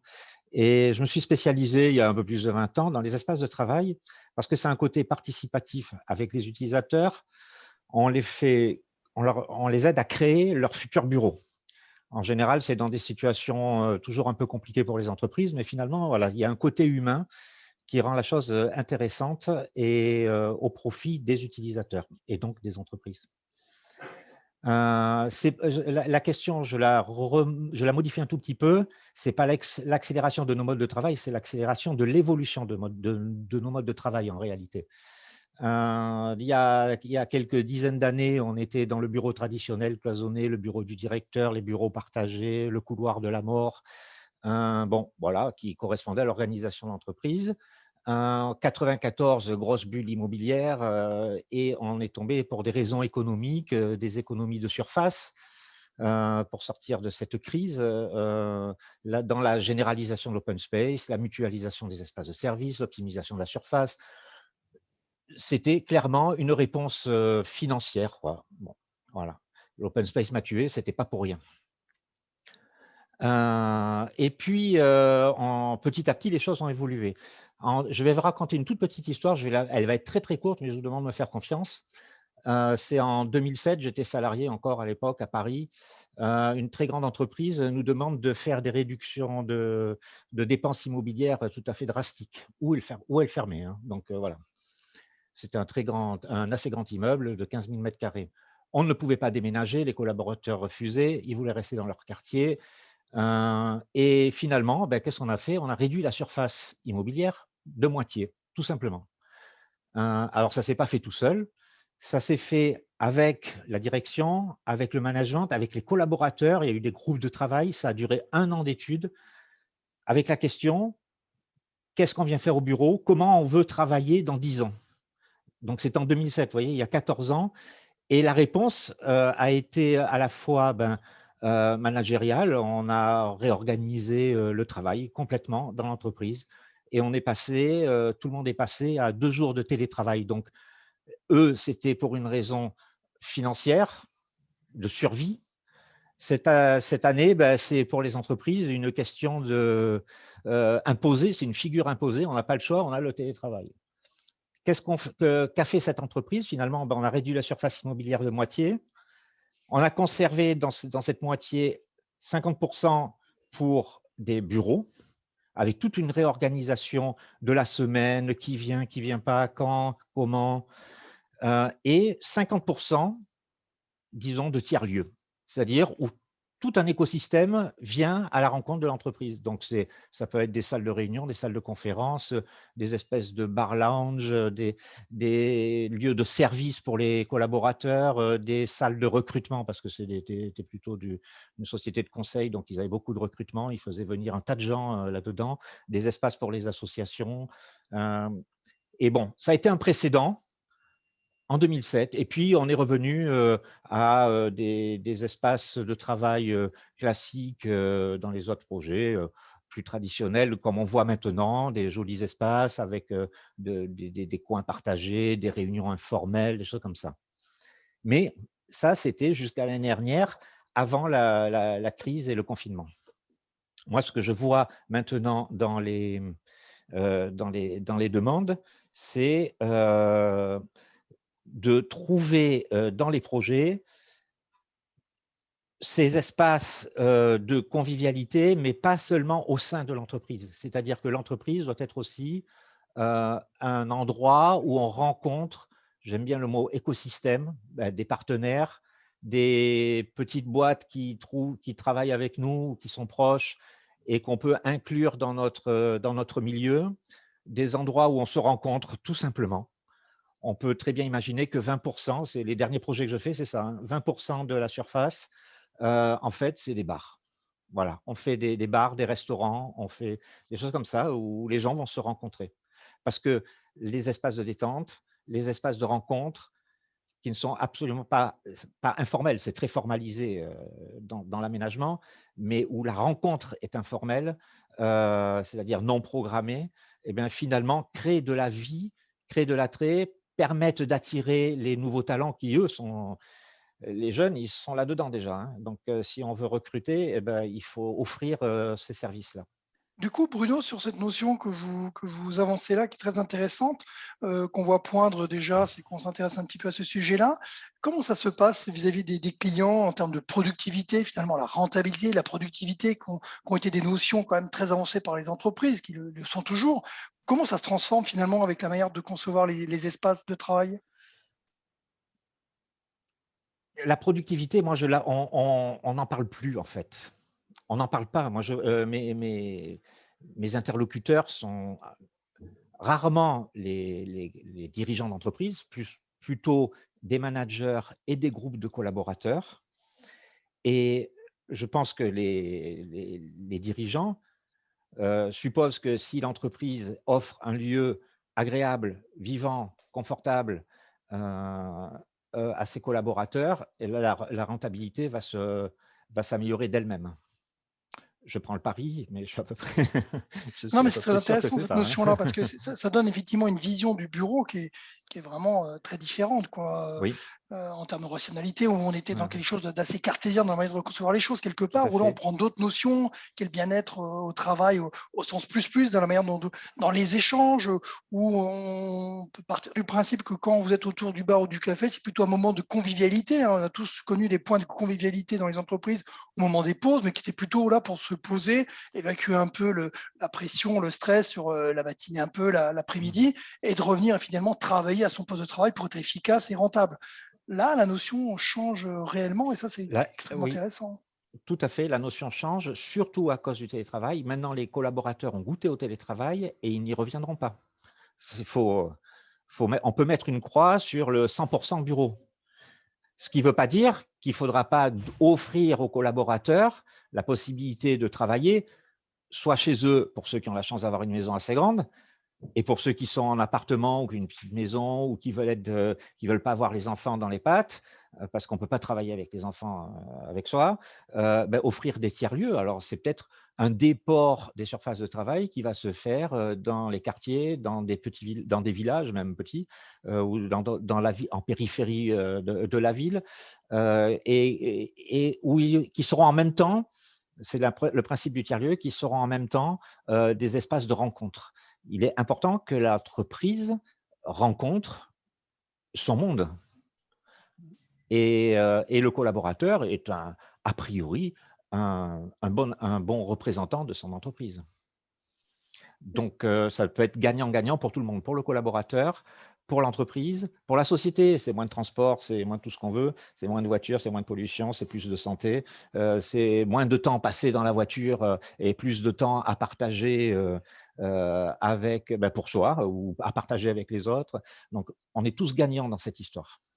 Donc, il y a tout de même, du coup, ça repose la relation finalement de l'entreprise avec sa structure, on va dire, de gouvernance et ses collaborateurs dans le lien, puisqu'effectivement, avoir le bureau, entre guillemets, en télétravail, soit dans un tiers-lieu ou chez soi, repose la question de toute la partie qu'on connaît assez bien, de nos modes d'organisation assez hiérarchiques de nos entreprises. Aujourd'hui, ça, c'est en train de voler en éclats, finalement. Oui, je vous le confirme, c'est en train de voler en éclats, oui. Et notre difficulté dans notre métier, c'est le travail avec le middle management. Clairement, hein. La direction est toujours pour. Les collaborateurs sont les premiers à le demander, même quand on a des commandes où on nous dit on reproduit l'identique, machin, le schéma de l'entreprise. C'est les collaborateurs qui demandent d'en sortir. D'accord. Bon, très intéressant, Bruno. Du coup, je ne sais pas si Adlène veut intervenir. Je Sur pense qu'il vaut mieux parce qu'il est dans la suite. On s'est réparti les choses. Vous êtes répartis, d'accord. Ok, très bien. Ouais. Bon, on a encore du coup, on y arrive, on a une minute, je dirais. Voilà, donc Bruno, si vous voulez ajouter quelque chose pour conclure par rapport à ce que vous disiez, et pour passer la main du coup à Adlène. Je passe la main. Allez, on passe Merci la main. Bruno. Donc, Adlène, à vous. Je vous laisse vous présenter et puis donc intervenir. Donc moi, Adlène Amani, donc je connais très bien Bruno depuis longtemps. On est d'anciens collègues et on a l'habitude de collaborer à distance depuis maintenant 10 ans. J'ai fondé une structure, une start-up qui s'appelle Digital Building Factory, On développe des solutions technologiques de réalité virtuelle collaborative. Et on a aussi la particularité de faire partie d'une expérience d'un laboratoire qui s'appelle la Villa Bonne Nouvelle du groupe Orange, qui est un espace de corpo working dans lequel on intègre des collaborateurs du groupe Orange, mais aussi des startups diverses pour travailler sur des thématiques liées aux environnements de travail, à l'agilité. Voilà, et cette année, depuis 1 an, donc on a eu ce bouleversement et on travaille tous ensemble sur l'après. Et donc, voilà, on phosphore, on interroge et on pense à ce monde d'après.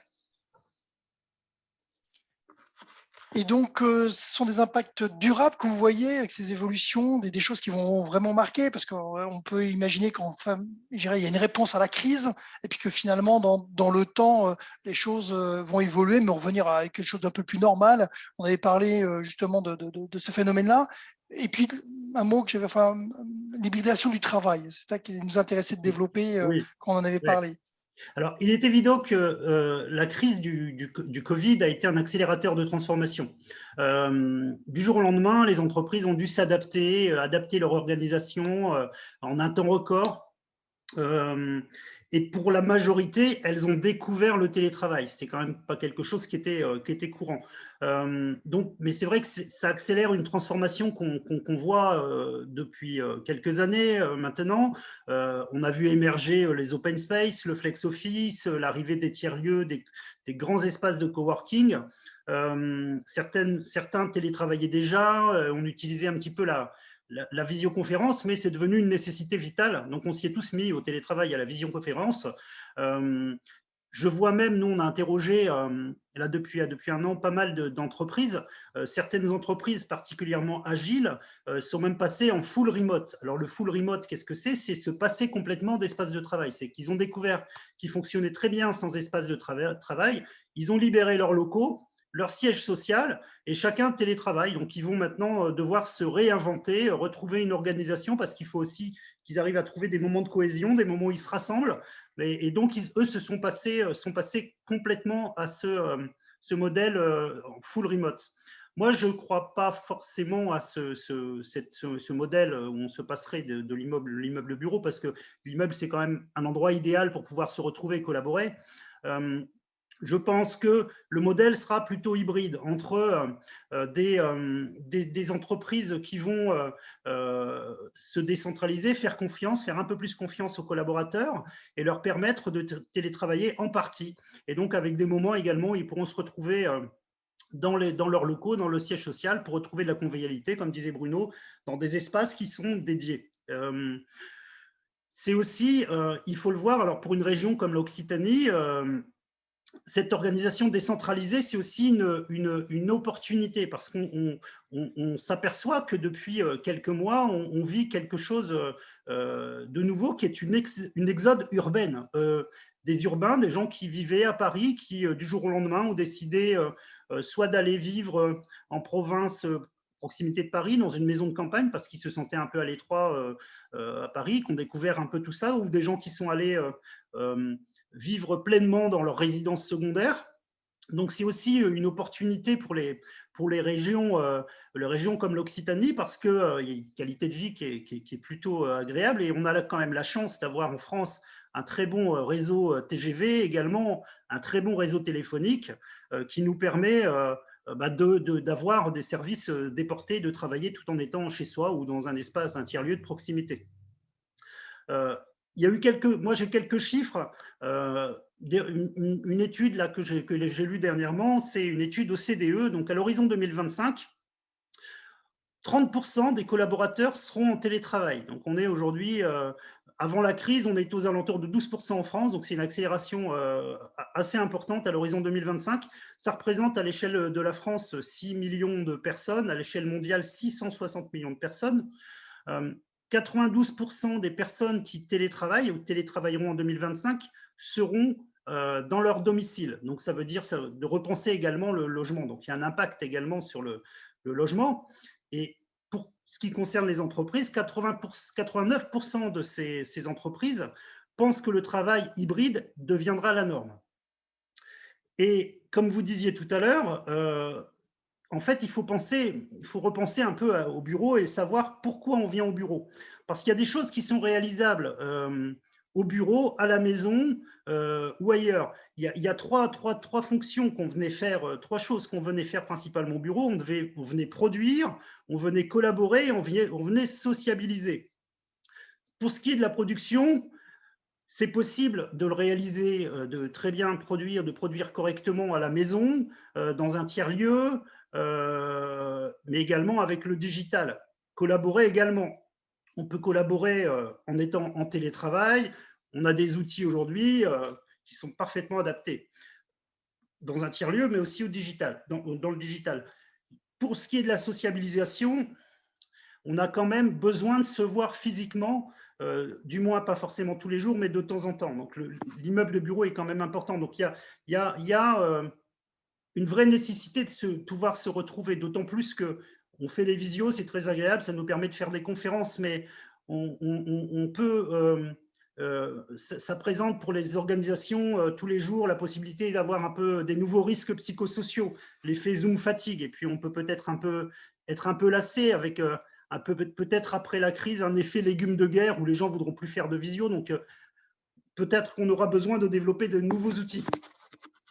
Donc pour le secteur immobilier, il est déjà en train d'évoluer. On va le voir avec le très beau projet de GA, avec un immobilier qui va passer d'un immobilier de mètres carrés à un immobilier serviciel, avec des services un peu hôteliers qu'on va pouvoir apporter de façon à refaire venir les collaborateurs au bureau, dans des espaces et des configurations qui favorisent la rencontre.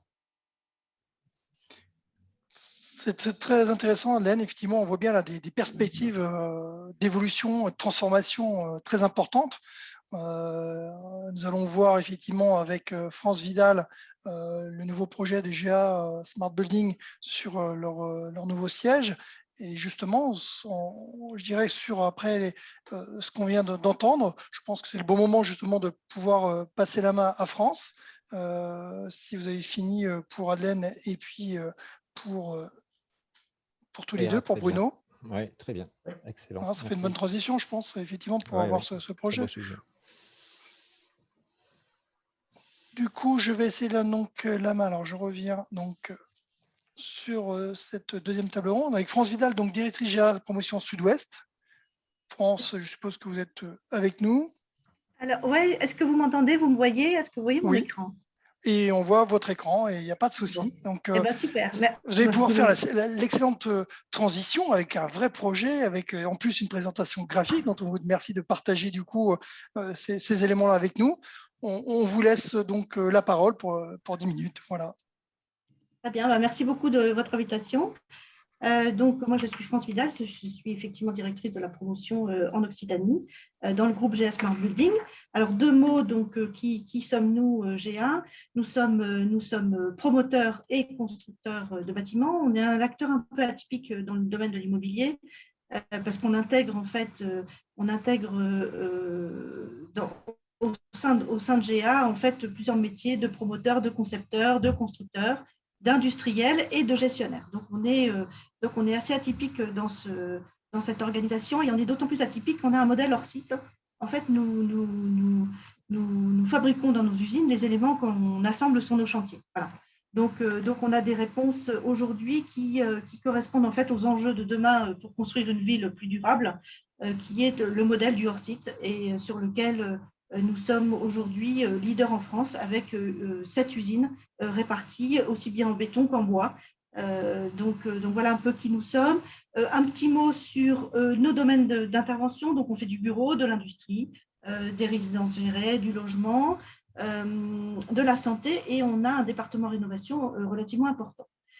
Alors, on s'est évidemment posé la question de savoir quel bureau pour demain, puisque c'est des réflexions que l'on mène déjà depuis plusieurs années chez nous. Et ce qu'on a observé aujourd'hui sur les bureaux de demain, c'est de se dire la crise est là aujourd'hui, elle a des effets qui sont très clairs. Et en fait, cette crise, elle a renforcé en fait nos convictions. Elle a renforcé notre conviction sur ce que doit être l'immeuble de bureau demain, post-Covid et post-carbone. En fait, comment on doit répondre à des questions. Aujourd'hui, c'est comment faire revenir les salariés au travail. Ils sont aujourd'hui chez eux depuis déjà plus d'1 an. Comment leur donner envie de revenir? Comment répondre aux besoins aujourd'hui d'efficience des entreprises? C'est important. On sait que l'immobilier est un vecteur important pour les entreprises, un vecteur de compétitivité, un vecteur de performance. Donc, comment répondre à ce besoin pour eux? On sait qu'aujourd'hui, il faut s'adapter vraiment très clairement aux besoins fluctuants des besoins immobiliers. Une entreprise, aujourd'hui, elle a des besoins X à l'instant T. Demain, elle aura des besoins qui seront différents. Donc, il faut avoir une réponse. On a cette contribution à l'attractivité de l'entreprise, je le disais. Il faut également que ces bureaux soient acceptés par les collectivités. Aujourd'hui, on voit bien qu'on a un enjeu majeur pour construire la ville et il faut que notre réponse corresponde aux attentes des collectivités et soit acceptée par les citoyens. Et bien entendu, qu'ils aient une valeur dans le temps, ça c'est indispensable. Alors pour ça, eh bien, on a réfléchi, alors on a entamé nos réflexions avant le Covid sur ce que pouvait être notre nouveau siège.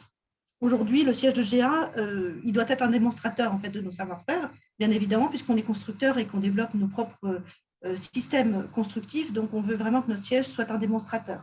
On a aujourd'hui un siège chez GA qui date aujourd'hui de 8 ans. On est installé donc à Toulouse et on avait déjà, il y a 8 ans, été un peu précurseur sur ces immeubles-là, puisqu'on était déjà, c'était un immeuble déjà qui était le premier labellisé BPOS en France. Voilà.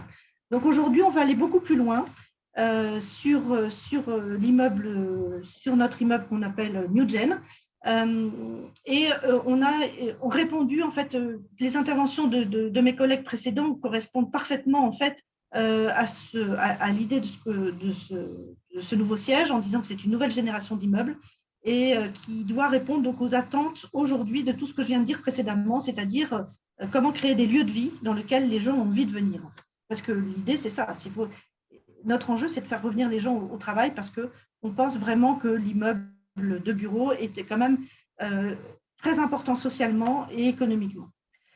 On a envie d'offrir à nos collaborateurs aujourd'hui, au travers de notre nouveau siège, un nouveau lieu de vie, un lieu de vie dans lequel ils vont vivre une expérience. En fait. Une expérience dans laquelle ils se sentiront bien parce que l'immeuble sera bien conçu, bien imaginé, cochera les cases de la qualité de vie au travail et de la santé au travail également. Et là, je rejoins parfaitement tout ce que disait Suzanne.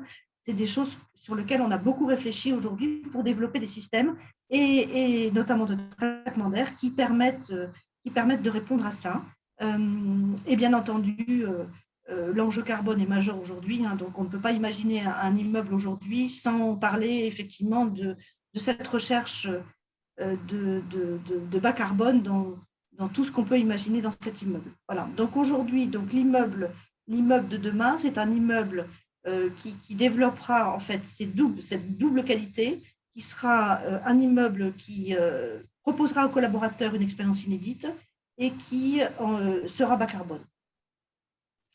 Alors, avant une expérience inédite, c'est la localisation qui semble majeure. En fait, aujourd'hui, planter un immeuble de bureau quelque part, on ne peut pas le mettre n'importe où. En fait, aujourd'hui, pour qu'il se soit un vecteur d'attractivité pour les collaborateurs, il faut qu'il soit remarquablement bien placé. Et nous avons, trouvé une zone à Toulouse qui cochait en fait les cases de ce qu'on avait, nous, envie chez GA, c'est-à-dire un lieu assez effervescent qui est Toulouse Aerospace, qui est une ZAC développée par Opidea, et qui recoupe en fait tout ce qu'on pense nécessaire pour développer ses qualités de vie au travail, une zone mixte, effervescente, dans laquelle on retrouve de la culture, du logement, des commerces, et qui permettra donc d'offrir une variété de solutions pour les collaborateurs.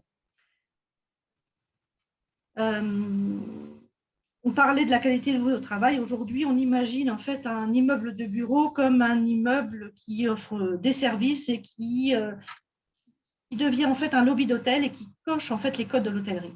Aujourd'hui, on offre une prestation de service. On n'offre plus des mètres carrés de bureau. En fait, aujourd'hui, c'est du service qu'on offre aux collaborateurs à travers les différents espaces de l'immeuble. Là, ici, on vous donne une vue de ce que peut être un rez-de-chaussée. J'entendais tout à l'heure un collègue qui parlait de bar. Effectivement, on accueille, on a un bar, un lobby d'hôtel qui sera un lobby pour le travail, pour se rencontrer, échanger, travailler de façon informelle et qui reste des endroits très productifs en fait en réalité. Donc ce fameux lobby d'hôtel ou ce fameux rez-de-chaussée, on l'a imaginé sur plusieurs niveaux.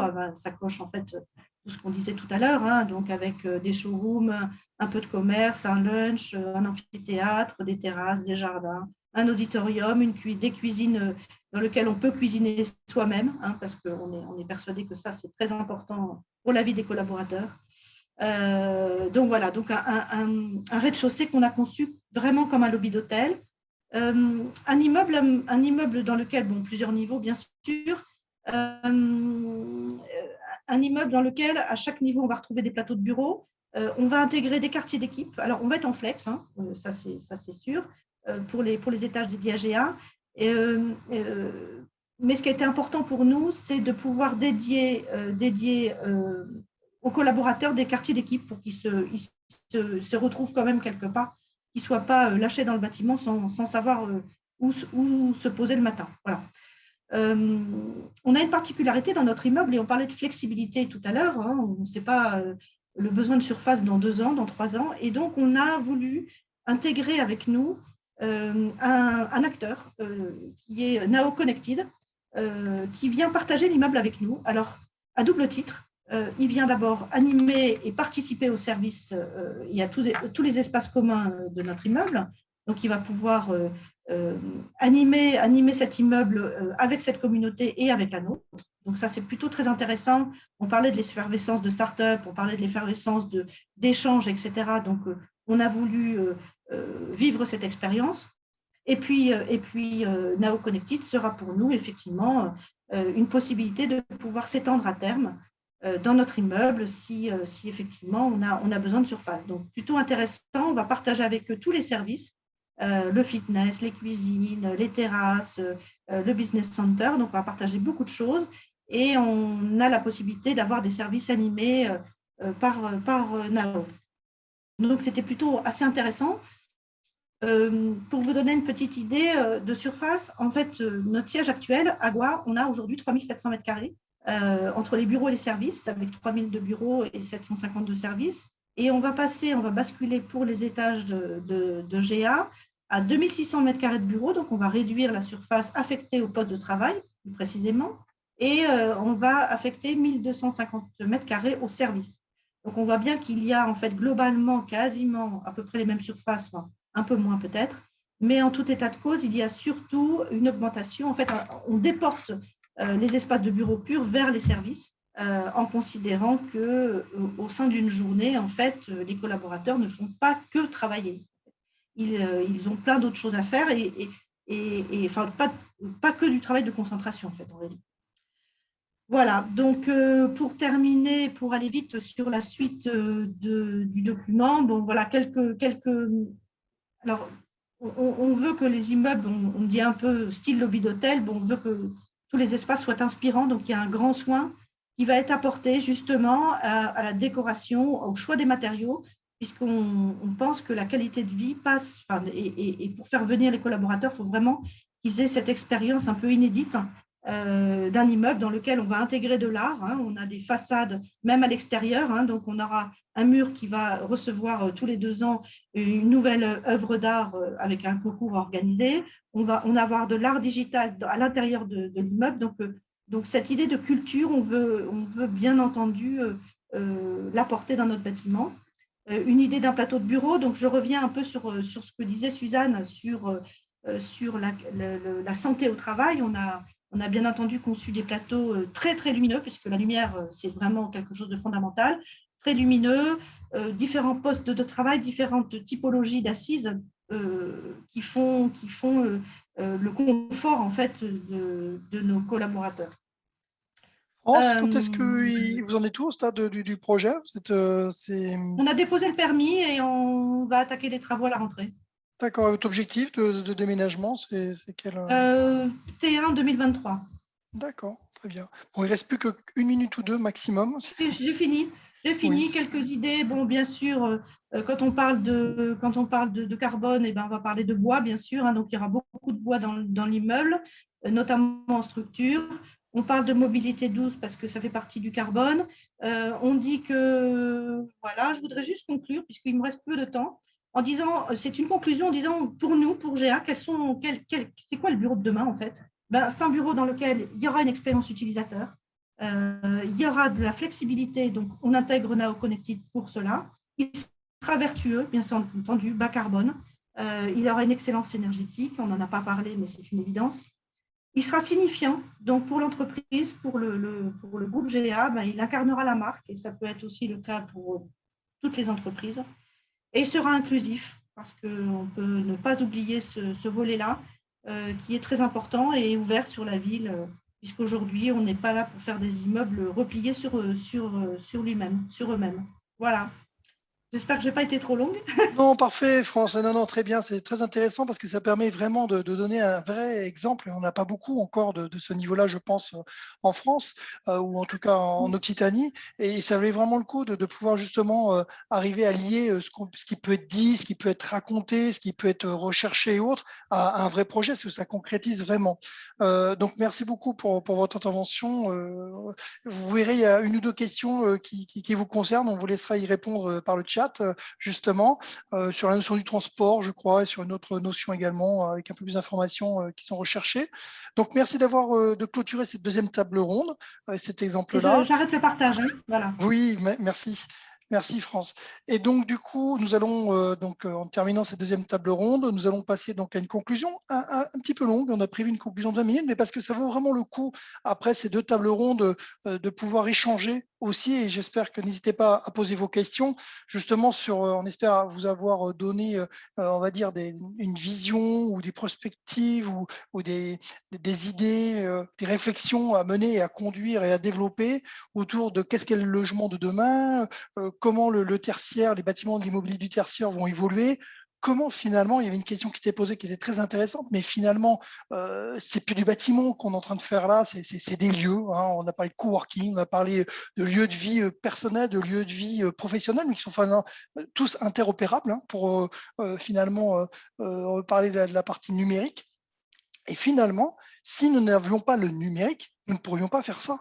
Si nous n'avions pas nos réseaux de fibres qui se développent, sur lesquels on peut se connecter, où on peut aller chercher un fichier sur le serveur pour pouvoir travailler depuis chez soi ou d'un autre lieu, bah, tout cela ne serait pas possible. Donc, ça donne des perspectives très intéressantes, des choses à inventer encore, certainement, à expérimenter, à apprendre. Hein.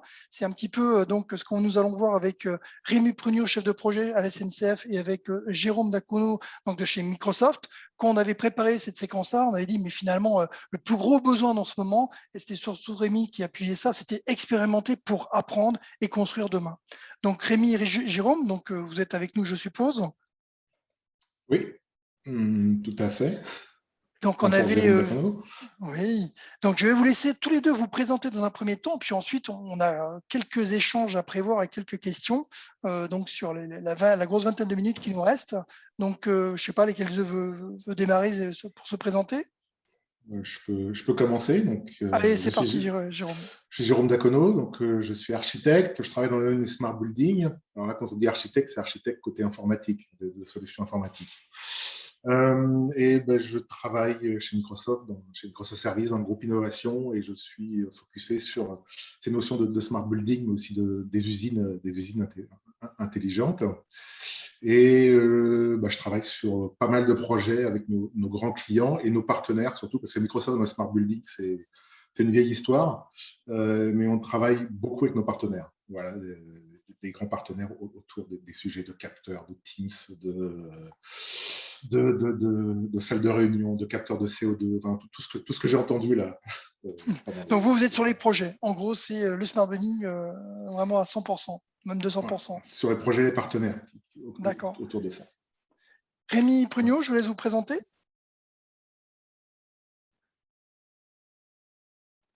Est-ce que Rémi est avec nous? Allô. Bonjour. Bonsoir. Rémi, oui, ça y est, bonsoir. Excusez-moi.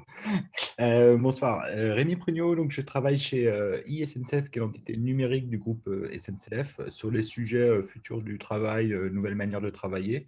Et dans ce cadre-là, on a beaucoup exploré cette notion de digital workplace l'année dernière, et j'accompagne actuellement une de nos SA dans son nouveau siège social. Voilà.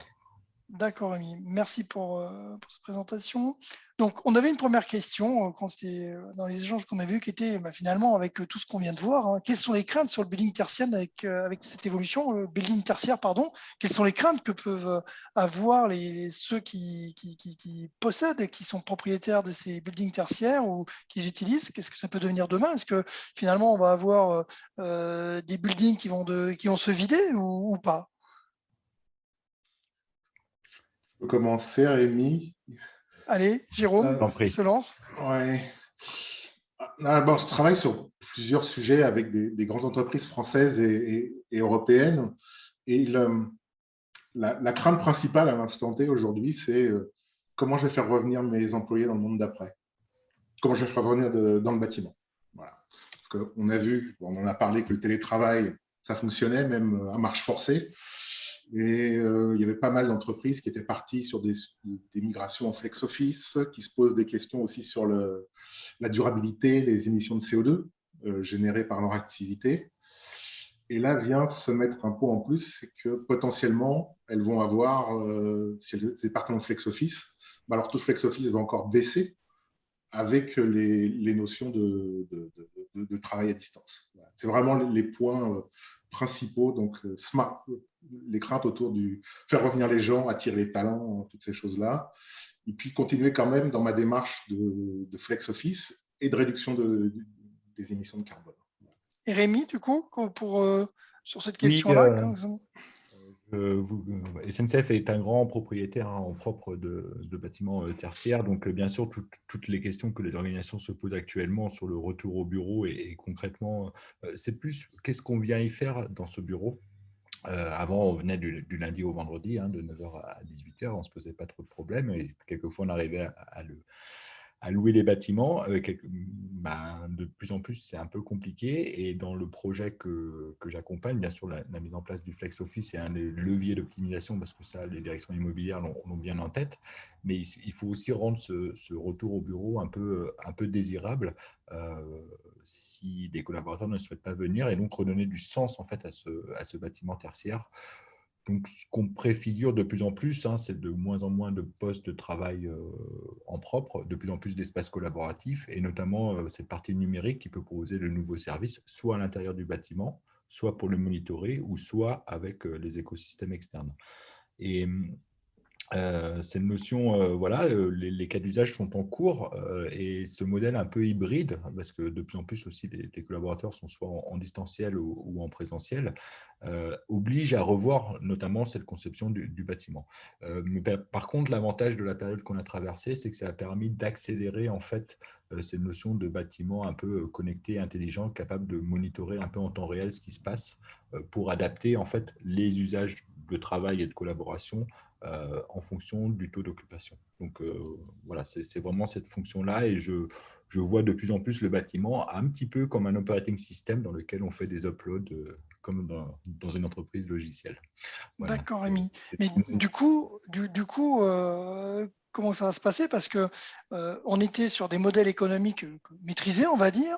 Demain, les besoins de surface, on voit bien avec le projet proposé par exemple par GA Smart Building sur le nouveau siège, ces besoins-là sont en train d'évoluer de manière forte. De votre point de vue, comment ça va bousculer les modèles économiques actuels? Alors, je ne sais pas si Rémi veut prendre la parole dans un premier temps, puis on passe à Jérôme par exemple. Clairement, le flexi-buy va être de plus en plus répandu, même si c'est un coût, mais il va falloir être de plus en plus réactif. Comment je rentre dans un bâtiment et comment j'en sors aussi rapidement, en fonction soit de mon activité, soit de mes usages. Va falloir réinventer ce modèle économique, et qui va être de plus en plus dans des cycles courts et itératifs. Peut-être qu'on aura par période d'année, hein, peut-être en fonction de l'activité. Moi, je crois beaucoup à ça, c'est-à-dire le siège un peu pérenne dans lequel ça ronronne un petit peu et que voilà, je pense plutôt qu'on y viendra pour vivre des expériences. Et à partir de là, ça peut être des expériences au siège, mais ça peut être aussi dans cette notion de tiers-lieu. Donc, qu'est-ce que ça veut dire en fait d'avoir ce côté, ce parc immobilier pour une entreprise, notamment comme SNCF? Est-ce qu'on doit tout avoir en propre? Qu'est-ce qu'on loue? Donc voilà, c'est vraiment ces questions-là en fait qui sont au cœur avec un volume assez conséquent. Oui, on pourrait imaginer qu'effectivement, les entreprises créent des foncières pour investir de manière commune dans des tiers-lieux qui permettent à leurs collaborateurs de pouvoir effectivement être en coworking, mais à distance de leur entreprise sans avoir à prendre leur voiture et autres, quoi. D'accord. Et Jérôme, de votre point de vue, vous avez le même point de vue ou d'autres éléments complémentaires à nous apporter?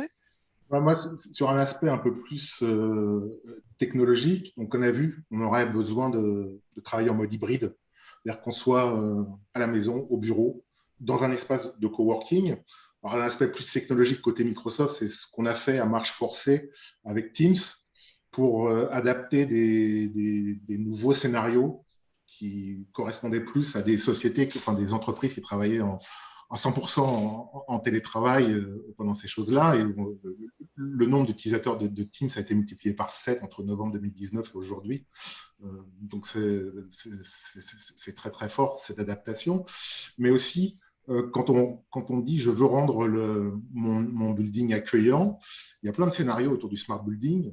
Il y avait quelqu'un qui parlait de capteurs tout à l'heure, qui est que les capteurs vont permettre de faire des choses qui vont être adaptées. Par exemple, je choisis une salle de réunion pour un rendez-vous, automatiquement le système, le building operating system, comme le disait Rémi, pourrait calculer combien de personnes seront à distance, combien de personnes seront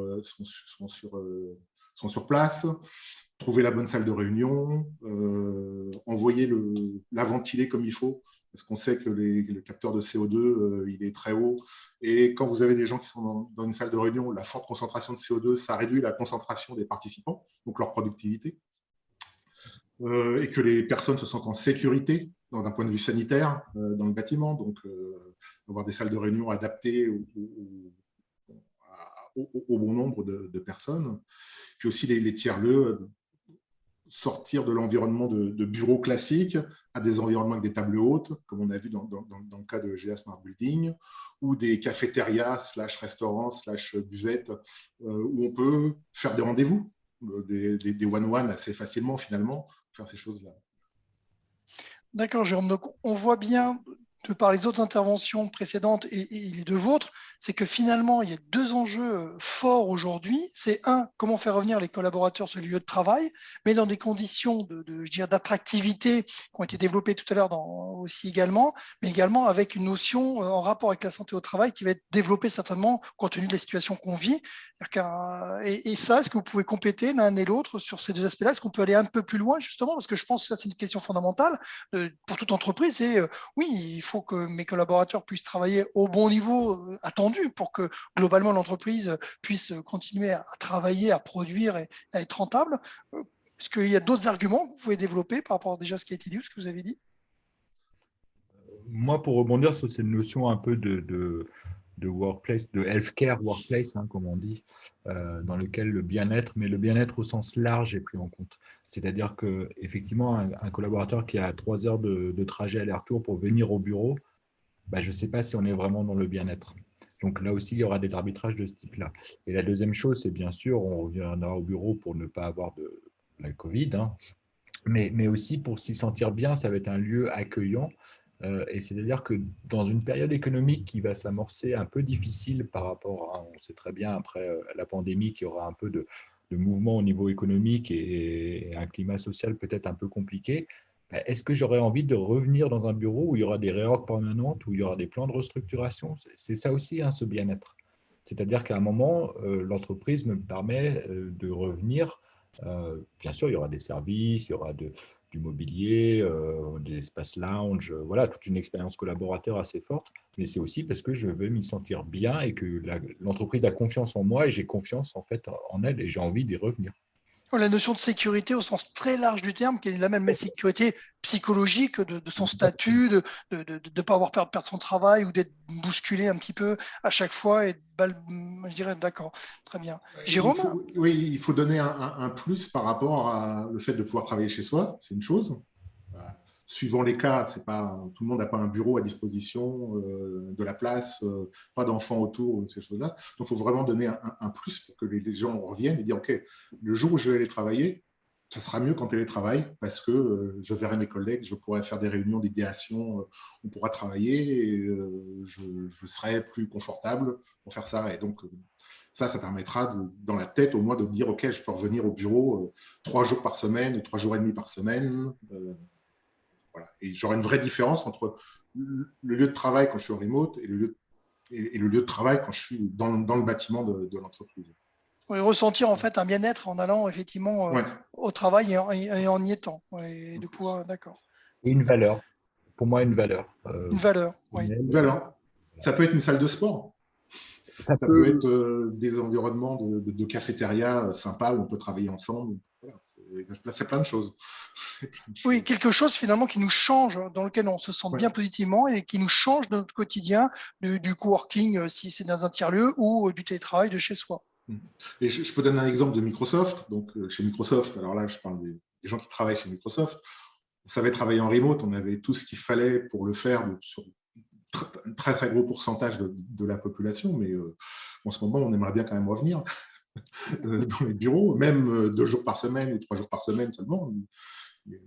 Voilà.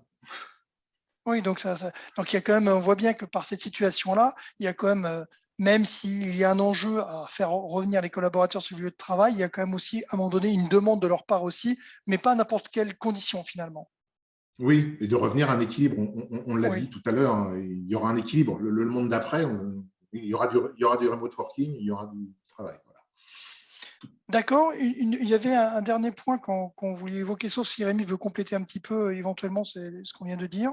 Non, je suis tout à fait d'accord. Je suis plutôt confiant. C'est vrai qu'on a envie en ce moment de revenir parce qu'on est des animaux sociaux et qu'on a envie de se réunir après un an. C'est un peu trop extrême dans un sens comme dans l'autre. Et je pense que ça va se juguler assez naturellement. Et, par contre, les organisations doivent permettre cette option de je consomme mes espaces comme j'en ai besoin en fonction de mes situations de travail. Et ça, est-ce qu'elles sont prêtes? Est-ce que notamment la ligne managériale est prête? Je ne sais pas. Oui, on avait parlé aussi effectivement de cette partie-là. Alors, c'est bien, ça fait l'introduction un petit peu pour la dernière question qui s'adressait plus à Jérôme, qui était effectivement dans le cadre effectivement de la gestion immobilière au sens global qu'on peut l'entendre. C'est comment effectivement le propriétaire, le gestionnaire, le facility management et l'occupant, comment il va pouvoir utiliser des solutions qui vont s'offrir à lui dans le bâtiment qu'il va occuper, en termes de solutions flexibles, agiles. Quel exemple donner donc chez Microsoft sur un exemple de jumeau numérique, par exemple, comment ça peut se mettre en place? On développe des solutions. On a parlé de capteurs tout à l'heure. On a des solutions pour gérer. Enfin, il y a des solutions qui existent pour gérer l'énergie, des solutions qui existent pour optimiser les espaces, qui marchent aussi avec des capteurs, des solutions qui s'adressent à l'occupant directement pour trouver une salle rapidement, pour gérer le parking, gérer l'accueil des visiteurs. Et nous, on développe des technologies de jumeaux numériques qui vont permettre de venir connecter différentes solutions parce qu'on ne tombera jamais sur le grand spécialiste qui sait faire tout le panel. Il faut que ce soit évolutif. Donc, qui va vous permettre de relier l'énergie à l'occupation des bâtiments, la position des employés dans le bâtiment, et puis aux solutions de type Teams ou Office, qui, elles, ont beaucoup de données numériques sur les activités des occupants du building, des employés.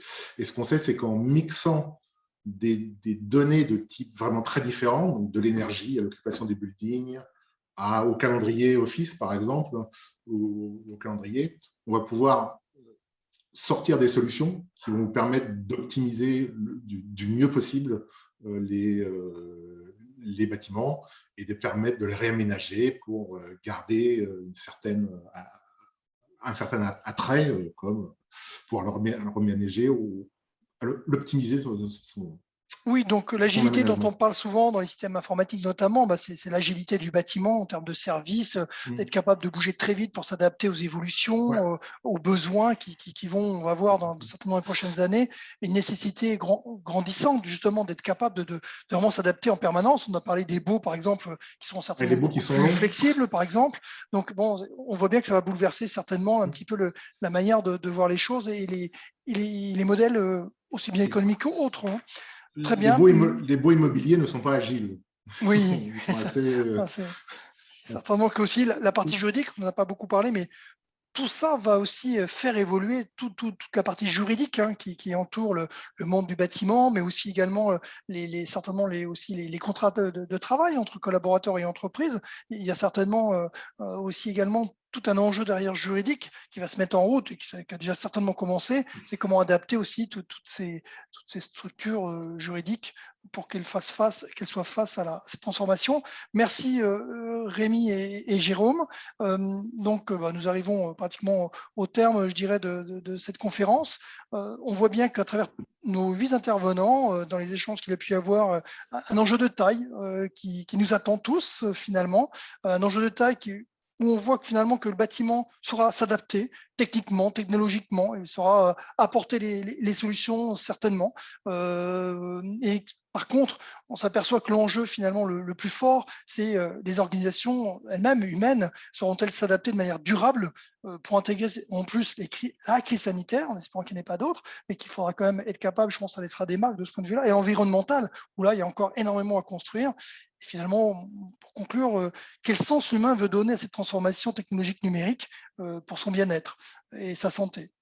Voilà ce qu'on pouvait voir aujourd'hui. Donc, on peut passer, Jérémy, peut-être aux questions. Est-ce qu'il y a des questions, je dirais, orales qui peuvent être posées ou je ne sais pas si dans les questions posées dans les discussions, si parmi nos intervenants, il y a quelqu'un qui veut intervenir. Il n'y a pas ça Alors oui. qui va intervenir. Mathilde, peut-être, j'ai vu que tu… Oui, non, vous avez répondu aux questions au fur et à mesure à travers vos interventions, donc c'est bon.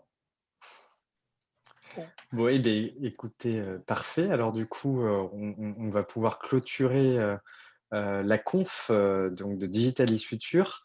Merci beaucoup pour la qualité de l'animation, Gérald. Merci beaucoup pour la qualité des intervenants, pour toutes les réponses que vous avez pu nous apporter sur un sujet quand même plutôt complexe, je dirais. Et les réponses ont été vraiment très claires. Et bien sûr, avant tout, merci à toute l'équipe de Digitalis Future, de Digital 113 et notamment donc Anne, Mathilde et Maude d'avoir co-organisé tout ça avec nos partenaires, avec donc pour rappel ADOC, l'ADEME, CAPEB, Campus des métiers des qualifications, l'Envirobat, la FFB, le Pôle Derby, la SBA et enfin l'USALR. Et bien sûr, encore grand merci à notre sponsor LP Promotion. On vous retrouve donc le 15 et 16 juin pour Business Maker. Merci beaucoup et au revoir et bonne soirée bien sûr.